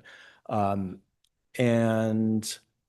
the comp plan, I don't even think I need to cover this because Dr. Peoples and covered this and city attorney of how the plan functions as a guide for the city's work. I will also hark back to your slide of 1978 and the present time to say that a comp plan, my crystal ball is no better than your crystal ball. I'm fond of quoting Yogi Berra, who said it's very hard to make predictions, especially about the future. So a comp plan can only portray what the future looks like to the extent that we know. And a lot can change over 50 years, and a lot more will change even during the 20 years that this comp plan seeks to kind of envision. So you will come back to it, and you will need to make adjustments. And those issues will present themselves, and you will come to them and use the values expressed in the comp plan to address them. The mayor, as the mayor said, you will be holding a public hearing on September 2nd. I'll be on Zoom, and then plan adoption is up to you to specify, maybe on September 16th or at a date that you decide. Again, thanks. It's so good to be here, and I really appreciate your having me. And I would be so remiss if I didn't mention my partner in crime in this, Hannah Bader, who really led this. She was phenomenal. Hannah had a baby in June. She has taken a few months off. We are told that she's coming back on September 4th. We're looking forward to that. And so she may be on Zoom with me on Well, the second, that's it. We won't make her start. Not Ahead of- quite. Ahead Not of quite. time. But anyway, I know that Hannah would be here if she could be. Thank you very much. All Yeah. right, council, I know we have a number of issues, and because we submitted them, first, let me say, just because you didn't submit something in advance doesn't mean we can't talk about it. But there's also, I think, going to be a benefit for those of us who turned in comments. If you're going to raise one of the issues you turned in a comment for, if you'll give us the comment number so that we can all follow that. Do you have a copy of this? I have it on my iPad here, so I will open it. Do we have any more with the bigger print? That might be helpful. Just so it's a little easier No, to it's fine. follow. I have a huge favor to ask anyone. Is it possible to get a bottle of water or something from the? Absolutely. I look at that. Thanks, Elias. You had two people jump right away for that. So, and I know, Councilmember Alexander, you may not want to go first, but I do want to make sure that you get to ask any questions you have, because I know you won't be with us on the second. So, or we can just have people jump in and I'll.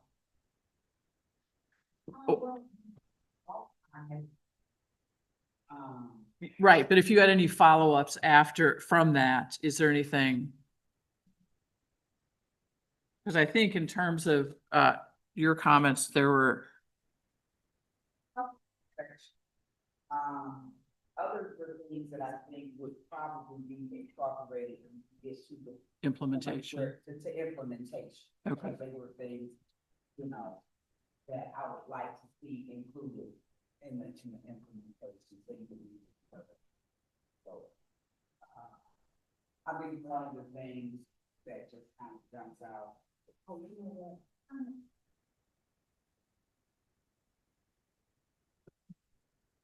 This is somebody else. One area that I wanted because it wasn't particularly. Okay.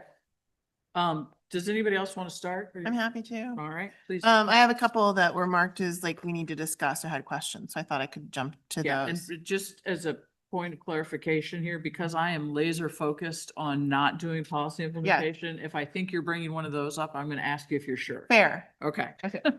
Very fair. Comment number 19, I had a comment about just the legend. It says local street, and there's a question about what I meant. I meant instead of in the legend, do we want to say Webster Grove Street instead of local street? Wait a minute. Sorry, I'm sorry. That is number 19 and Oh. not a big deal, but just there was a question about what did I mean by that? I just meant, do we want to put Webster Groves instead of local in the legend? Gotcha. To be more Okay, specific. I think my memory may be wrong and I'm not looking at that page, but it might have meant local street versus county road or something like that. Yeah, I think it was. Okay. And maybe that was the way we want to leave that there. Gotcha. On number 28, did we want to talk about what we want to call the area that's like North Old Webster North? Madam Mayor. Yes, please. So I don't mean to interrupt, but that was a great example in conversation. So is that direction? Is that the change that council wants to see? Is that the sort of changing the streets from? Oh, Old I Webster? I was just trying to answer the question that was asked back, which is what did I mean? Which makes sense. Like, Yeah. I'm just, So, how do so we? so the question then is for council, would we like more specificity in that language? And this is not something I feel strong enough to put an amendment in about. I was Okay. just answering the question that was asked. To me, that one is sort of also kind of a Scrivener's decision here. So that's why I mean, it's just, Like it's not editor, substantial yeah. enough that we need an amendment. It might be an editor's change. So how about, can we defer then to the expertise of our plan director there? Yeah, absolutely. Okay. Do we want to talk about the nomenclature I for that think you area? wanted to, so I I think we mean, should. I just don't like using Douglasville because it's not what it's called. That was That was a- proposed by a developer and Yeah. that development didn't happen. Yeah. Which comment was that? Number 28. Yeah, yep. So, I mean, I would call it Old Webster North, North Old Webster, Pacific and Gore, something that is more geographic Yeah. than a name. Council, Are we okay with that change? Again, I think that sort of falls, it's not really, to me, a substantive change, but. Yeah, I would rather it be referred to by the locators than naming it anything, because Yes. it's not named anything. Like the street? Yes. Yeah. I think that's what we'll do. Yep. Okay.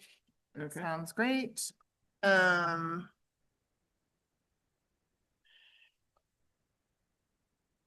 I think that I was looking at number 31 because that had further discussion too, but I think that might be more policy-ish.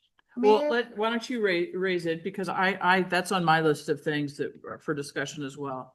Because I don't know whether that's a policy or whether that really needs to be in this. Okay, so this is about that same area, kind of north of the tracks in Old Webster. And in early discussions about the comprehensive plan, there had been talk about specifically about like light industrial that you might not consider industrial, like a baker or a tailor or something like that. And I wasn't sure if that was addressed in here, if those were, if those would be allowed under this proposed map.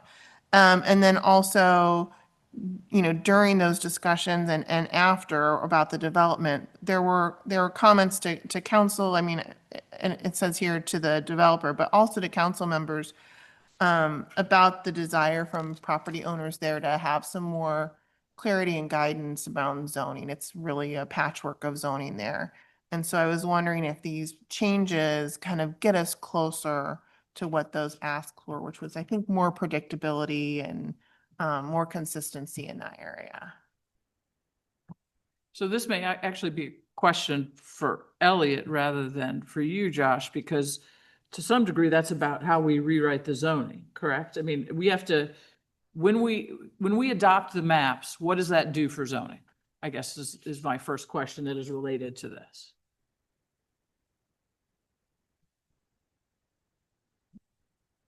Thank you, Mayor. Adopting the plan doesn't lock in anything with zoning. It's merely gives direction. So the question you asked, Councilwoman Hickson Shepherd, would be specifically addressed in the zoning changes that would follow on this. And then there would be further discussion and debate.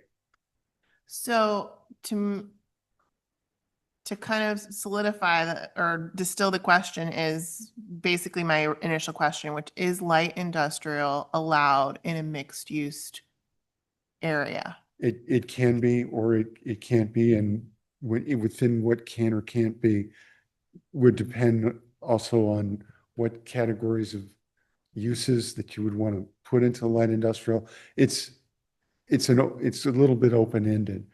And so I'm being deliberately vague because that's something that you would want to decide when that time came to be. And when you say when that time came, do you mean when it's time to draft an overall zoning ordinance or when a project comes forward for like a CUP or something like that? Both. Okay. So If I may for a second, I think because I've talked to the same property owners or some of the same Yeah. property owners, I think part of this is there's a patchwork right there that doesn't match the map as it's being proposed right now. And so the next step for us would be, at least in that area, to get rid of the patchwork and make it consistent with what the comprehensive plan suggests. Is that a fair interpretation? yeah, that's something that can be done. Okay. Then we could decide uses. And so I just didn't want to like preclude that type of change. So as long as that works, then I don't think we need a change in the comprehensive plan because we can make those discussions as part of zoning ordinances. But yes, I definitely want to get rid of the patchwork. Pam, did you? Yeah, you were gonna say something. No, I was just saying we're going down the implementation rabbit hole in this discussion. And I think we were, but part of it was to illustrate what's the difference between zoning and what the comprehensive plan Yes, does. yeah. Yeah. But you're right. The next one that I had that had council discussion needed was number 38, which Okay, was, and before, can you just do a little bit about what that is? yeah, Just because we have Oh, yeah. but nobody out there does. that's fair. So this was about a commercial, I don't have the whole page in front of me. It was on page 92 of the comp plan. It's about the commercial district management program or an entity. And I was just clarifying whether we were committing to that because it's large, and I think that might be a future discussion. I marked it as a future discussion, because it Perfect. really is policy. Okay. This one's policy too, but it had council discussion by it, for me was number 42, which is how the council feels about kind of Shady Creek and access to that. So we can discuss that in the future as well. Number 44 was about the opportunity site there at Pacific and Gore. And my comment was that I didn't like the creek being involved in the opportunity site. And Dr. Peoples noted that's a council level discussion. Again, this is probably something that can be ironed out in the future, unless we want to redact it from the comp plan, which Right, I yeah. don't feel super No, I strongly think about. that's part of that other discussion about zoning for that area, Yeah. what's identified as the site. I'm almost done. You're doing great. Comment number 45 has to do with an area at Selma by the tracks south of Big Bend, and whether that should be mixed use or mixed neighborhood. Right now on the maps, it's shown as mixed use. There was a comment from a plan commissioner that maybe mixed neighborhood would be more appropriate in that area, to encourage some more multifamily there. I agree with that. I think that would be a good fit there. And that was flagged for needing some council level discussion. And that does involve a map, so I feel like that is probably appropriate for today. Yeah, and this is one of those cases where an amendment would be required, right? Okay. Because the way it's proposed right now, I mean, just so we have a full vote, so you have clear direction. Thank you. So council, are you clear on what we're talking about here? Is there a way that we can pull up that land use map? Karen disappeared. Maybe when she comes Oh. back, we can. It's in the presentation, yeah. Yeah. So we'll get to that in a minute, but does everyone know the location we're talking about? I'm trying to find it. Selma dead, if you're going south on Selma and you cross over Big Bend, it okay. dead ends into Highway 44, Yeah, and there is a yeah. small amount of commercial space there. Yes. That's the location we're talking about. So would you like to? What's it currently marked in our map? Do you know what is it commercial or is it mixed? It's not- mixed use, it's and the one I have, we don't have the one that you updated, so I don't know if it changed. Like that's the proposed one. This is the one that came in our draft. Right. And so I guess what I'm asking is what was it before the proposed one? Like, what is it now? Elliot, you'll need to come to the mic. Yeah, sorry, Elliot. We It's could all hear you. commercial, it's C commercial now, so this would be a change from C commercial to mixed use, which is, okay.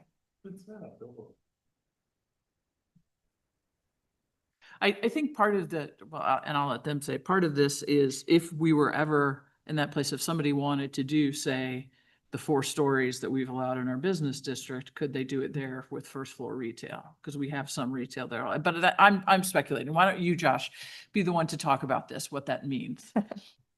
Mixed use versus mixed neighborhood. Yeah. Yeah, so we can put up that, I don't know if you want to go back to the map or. Yeah, or pay, it's 68 and 69. 68 is on our pages, guys, of our report is the new map. the matrix and then the map. Figure 22. Right.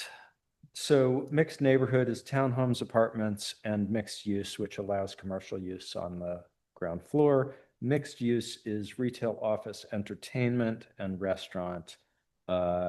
It includes secondary uses of single family, attached multifamily, institutions, and parks. So if someone wanted to do a 4-story building with residential upstairs and a business downstairs, would that still be allowed under mixed use, or would it have to be mixed neighborhood for that to happen? What would be allowed regardless, because council can vote on it later. That's the problem with this vote. Well, but remember, they always start with our comprehensive plan says yes or no, so. Yeah.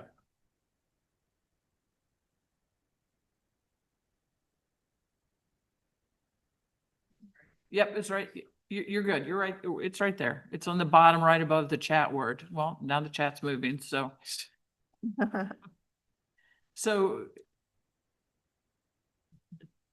what was the answer to Emily's question? We were sort of all talking at the same time. Would you What was your restate it? yeah, restate your question, please. So if we Sorry. leave it as mixed use, which is how it's marked on the map now, Yeah. and someone wants to do a 4-story, a building with living upstairs and retail commercial on the main level. Yep. Is that okay under mixed use, or would it need to be mixed neighborhood for that to be allowed? No, I believe it's okay under mixed use. Okay. Since we're on that question, let's take the other one, which was the reverse. Would you move the map, the Yorkshire as well, which has been, Mhm. I want you to move it so we can see the south part of the city. There we go. So Yep. so Yorkshire there in the bottom right-hand corner has been designated as neighborhood commercial, which Yep. still as a secondary use though would allow for multifamily. Yes. Is that right? That's Okay. correct. All right. So I guess something is finally dawning on me, and that is that it seems to me that there's not that much difference between neighborhood commercial and mixed use, except for what's primary versus secondary. Is that sort of a fair summary? And same with mixed neighborhood? Well, there's no office. Well, mixed neighborhood, yeah, neighborhood commercial is primarily commercial. Yeah. But it doesn't preclude multifamily. That's correct. I'm okay leaving it as mixed use. Yeah, so After all that. now that I understand this better, I'm gonna withdraw my concern about this too, because I think I understand the two categories a little bit better and I'm okay. Yeah, I'm okay. I don't need to do an amendment. And that's the end of mine. All right. Anybody else have, can I go? Would you like for me to go ahead and go? Usually I wait until the end, but I have been talking a lot, haven't I? Might as well keep talking. Sorry, I know I have been, but so that we've finished. One of the questions, and this is really a question for council, and it really doesn't, it's not meaningful in the sense that it changes the plan at all, but the idea that everything is called implementation actions, I don't want the public to think that just because it's in the plan, we're going to do it. Like it's an action that we have to do. And I think our contextual discussion helped a lot, but this is probably typical to what you all put in there as action. We could change it to And suggest. I don't know, option, suggestion, I don't know if council cares very much, and I was just gonna ask that question. I like the idea of doing either like implementation options or implementation recommendations. I like actions because it's active. It's an active. It means that we're actively looking at doing something. Could be versus an recommended actions. Oh, how about recommended actions? Yeah. Okay, Better make. think you just- Before I forget that. Write that down. In which case, we're just going to go through the plan, you had the goal sections and then you had the implementation. So these were things that we were talking about. Mhm. done. Yes, Yeah. yes. What's in the plan, just what we're talking about is what we call. Yes, Instead of calling it an implementation, we're gonna call it recommend that. yeah. Only because I don't want anyone to be confused about that it's a menu, it's not we're doing it all. Can someone point me to the comment that puts me? It's number It's one. number one. Sorry, I broke my own guidance. Isn't that great? Yeah. Okay. All right, and to be honest, we've already resolved all of my other comments, so that's all I.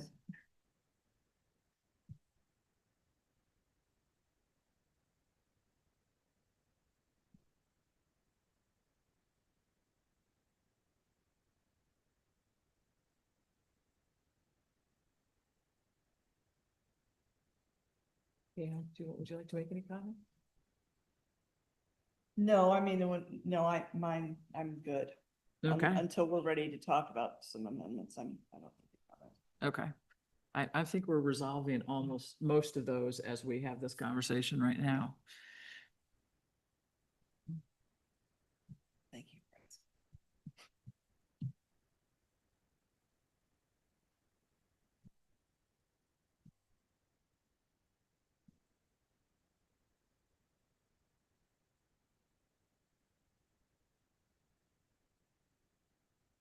Councilmember Smith, are you still with us? I am, Mayor. And I will know make this one, will make this one comment. I consider the comprehensive plan a living document. Anything that we do in the city, new project, or new development, or whatever it is, it has to be pinned against the comprehensive plan and against the goals and objectives that we set for the city.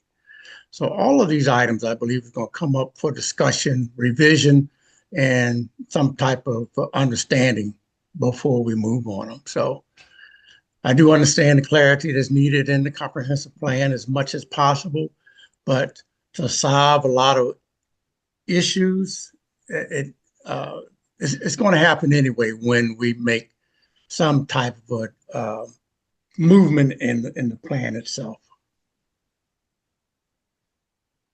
All right. Councilmember Hassemeyer, Councilmember Alexander, anything else?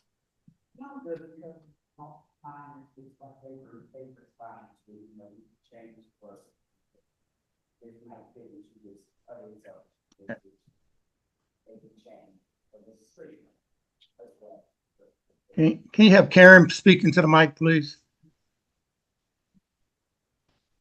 I said I'm good.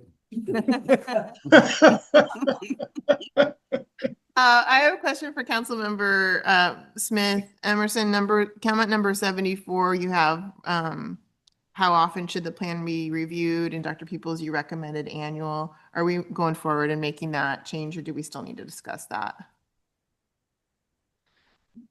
I would recommend discussing it, and I would like Mr. Bloom's perspective because annual might be Too much. Too much. too much. I was thinking maybe every other. Certainly. Yeah. What's common? I mean, Webster sets a higher bar than most places. 5 to 10. Okay, forget that part for a moment. What's common? Hire a consultant, or is this something we'd be doing with our plan director? That's a softball, Josh. Yeah, sure, you would require a consultant.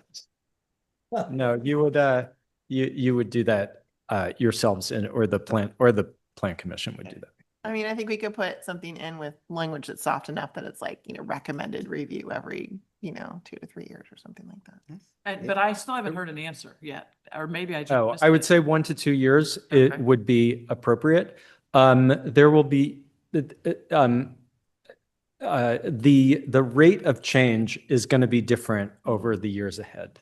And so there may be years where there's a lot going on and it makes more sense to review the plan annually. I did have a question, and I don't know whether this is you or Mr. Davis just walked in the room.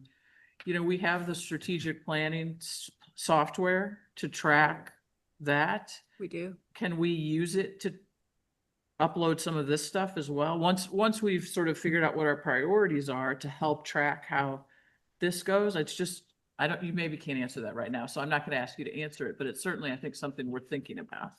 I can't answer it. I can't say which piece of software because we have several different types that are tracking different things, but I do believe that there's a mechanism to a degree that we can implement some sort of dashboard update. So yes.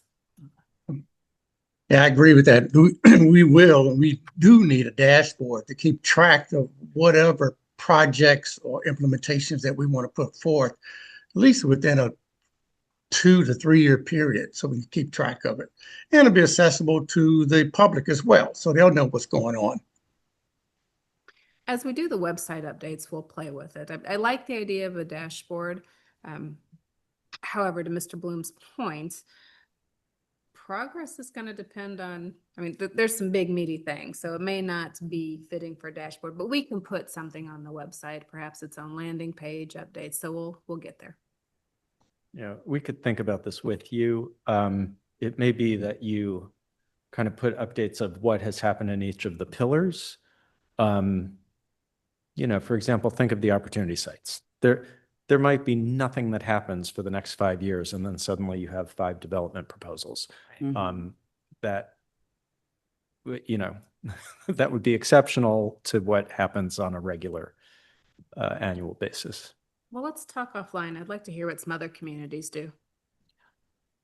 I think also one thing we might keep in mind is 2 years runs with our election cycles, and it's not because it's an election per se, but people who are running for election are out talking to residents more frequently, I think, in a larger way than we are as we're serving on council from day to day. And so it might be a good time to think about, refreshing this after that election cycle has concluded.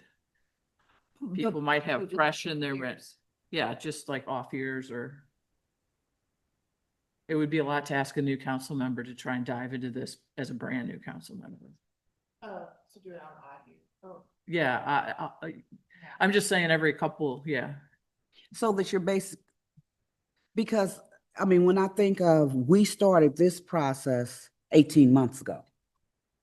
So we're talking about just like refreshing it or what? I mean, every 2 years, that seems like a lot to me for the amount of work and time that we're putting into doing this. And are we making those kind of changes that often?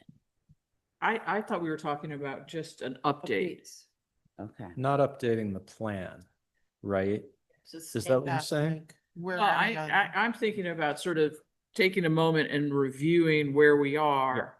Yeah. And maybe asking the question, do we need to update the plan itself? Yeah, that's how I understood. But how far are we in implementation? And I'm gonna be quiet now and let you I all think talk. the staff updates can be done every other year in that off year, if that is council's direction. It could also be done in conjunction with updating and reviewing the strategic plan overall. So that could be part of that same process.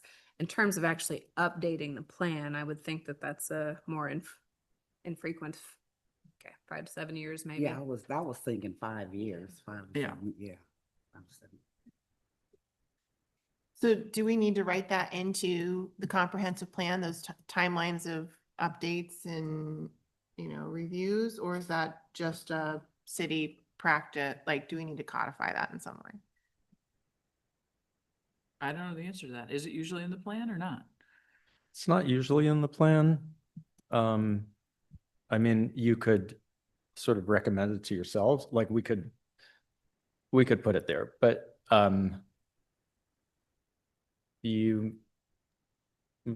there may also be an argument for not holding yourself to that particular action, because it costs the city money. I can say that,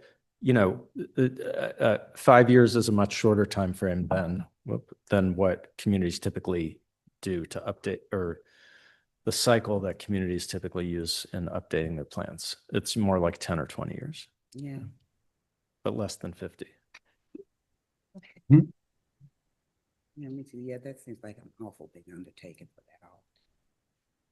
Okay, anyone else with questions, items they would like to discuss? Remember that we also have next time. So if you are thinking you want to think about something more, we do have another meeting. Councilmember Hasselmeyer. No, I think after reviewing all of my comments, I think most of mine will fall under our discussion in the future or an amendment or two. So I'm good now. Thank you. Okay. So I think we can let Mr. Bloom sit down, maybe? I do, before you do that, want to say thank you. So one of the things that we did with all these comments was prove to you that we actually read your very good work. The other thing, Give me an idea. Thank you to you. Thank you to Dr. Peoples. Thank you to Director Leapson for going through all our comments. I think one of the other things that it has done for at least me, and I probably speak for most of council, is help us understand how we move forward with this and what we need to know ourselves going forward. And I do want to remind everybody on council, a lot of us do have policy implementation ideas. It's our responsibility to keep track of them. So when we get there again, make sure you raise those considerations at that time. Thank you very much. Thank you for having me. Thank you. Thank you. All right, I dare to ask this, but does anyone have any new business? Can I ask one more question? Of course. So the things that say, have we said that all the things that have a council discussion and direction needed, are those, we're putting those away, or those are coming up next time we meet? So my understanding is any member who has not raised their item that has council discussion next to it has either said in their mind, we don't have to deal with it, or they will bring it to us at the next meeting. Got it. Okay, Is that a fair, everybody agree with that interpretation? thank you. Right, Councilmember Franklin? Yeah. All right, thank you. All right, new business? All right, we'll go to unfinished business. We have a third reading, 9284. Councilmember Hasselmeyer, could you call for that, please? Yes, Madam Mayor, I'd like to call for the third and final reading of Bill number 9234. Do I have a second? Second. Apologies. What is it? 84. Did I, I probably said 34. 84. 9284. We did have a second over here. Bill 9284, third and final reading. An ordinance of the City of Webster Groves, Missouri, amending Chapter 4, Boards and Commissions by adding a new section, Article 22, Stormwater Management Advisory Commission, as referenced in the attached Exhibit A. Is there discussion?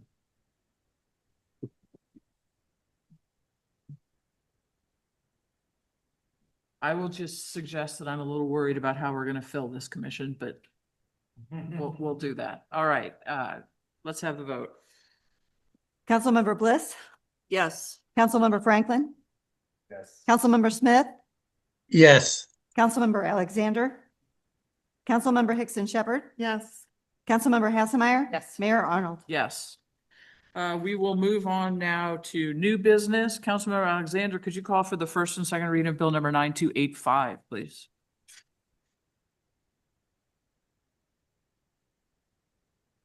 Second. Bill 9285, first reading. An ordinance authorizing the execution of a Transportation Alternative Program, parenthetically TAP, agreement with the Missouri Highways and Transportation Commission to enable the city to use federal funding for the Hickson Middle School and Webster Groves High School Sidewalk Improvement Project, Project TAP-4900, parenthetical 656, and parent. Is there any discussion? May we have the second reading, please? Bill 9285, second reading. An ordinance authorizing the execution of a Transportation Alternative Program agreement with the Missouri Highways and Transportation Commission to enable the city to use federal funding for the Hickson Middle School and Webster Groves High School Sidewalk Improvement Project. All right, is there anything anyone would like to remove from the consent agenda? Not removed, but I'd like to just highlight one of the items. If I can. I just wanted to call out the resolution 2025-46 about adopting the stormwater management plan. I think this is just a really big project and a really big step for the city and highlights a recommendation that came up from commissions as well, but staff time, commission time, council time, and our consultants time. And I just think it's really exciting that we've got it here to pass and we've got a commission to implement it. And I just think that's a really big deal for us. All right, thank you.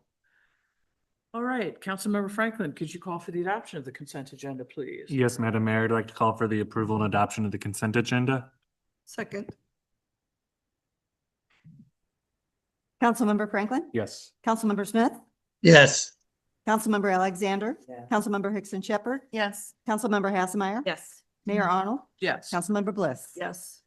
Great, we've made some reappointments to boards and commissions. David Yates has been reappointed to the Architectural Review Board, Alex Olmsted to the Arts Commission, Ben Eckler to Parks and Recreation Commission, Michael Betcher, Grace Clapper, Tony Hunt to the Plan Commission, Susan Sunderman to the Traffic Advisory Commission.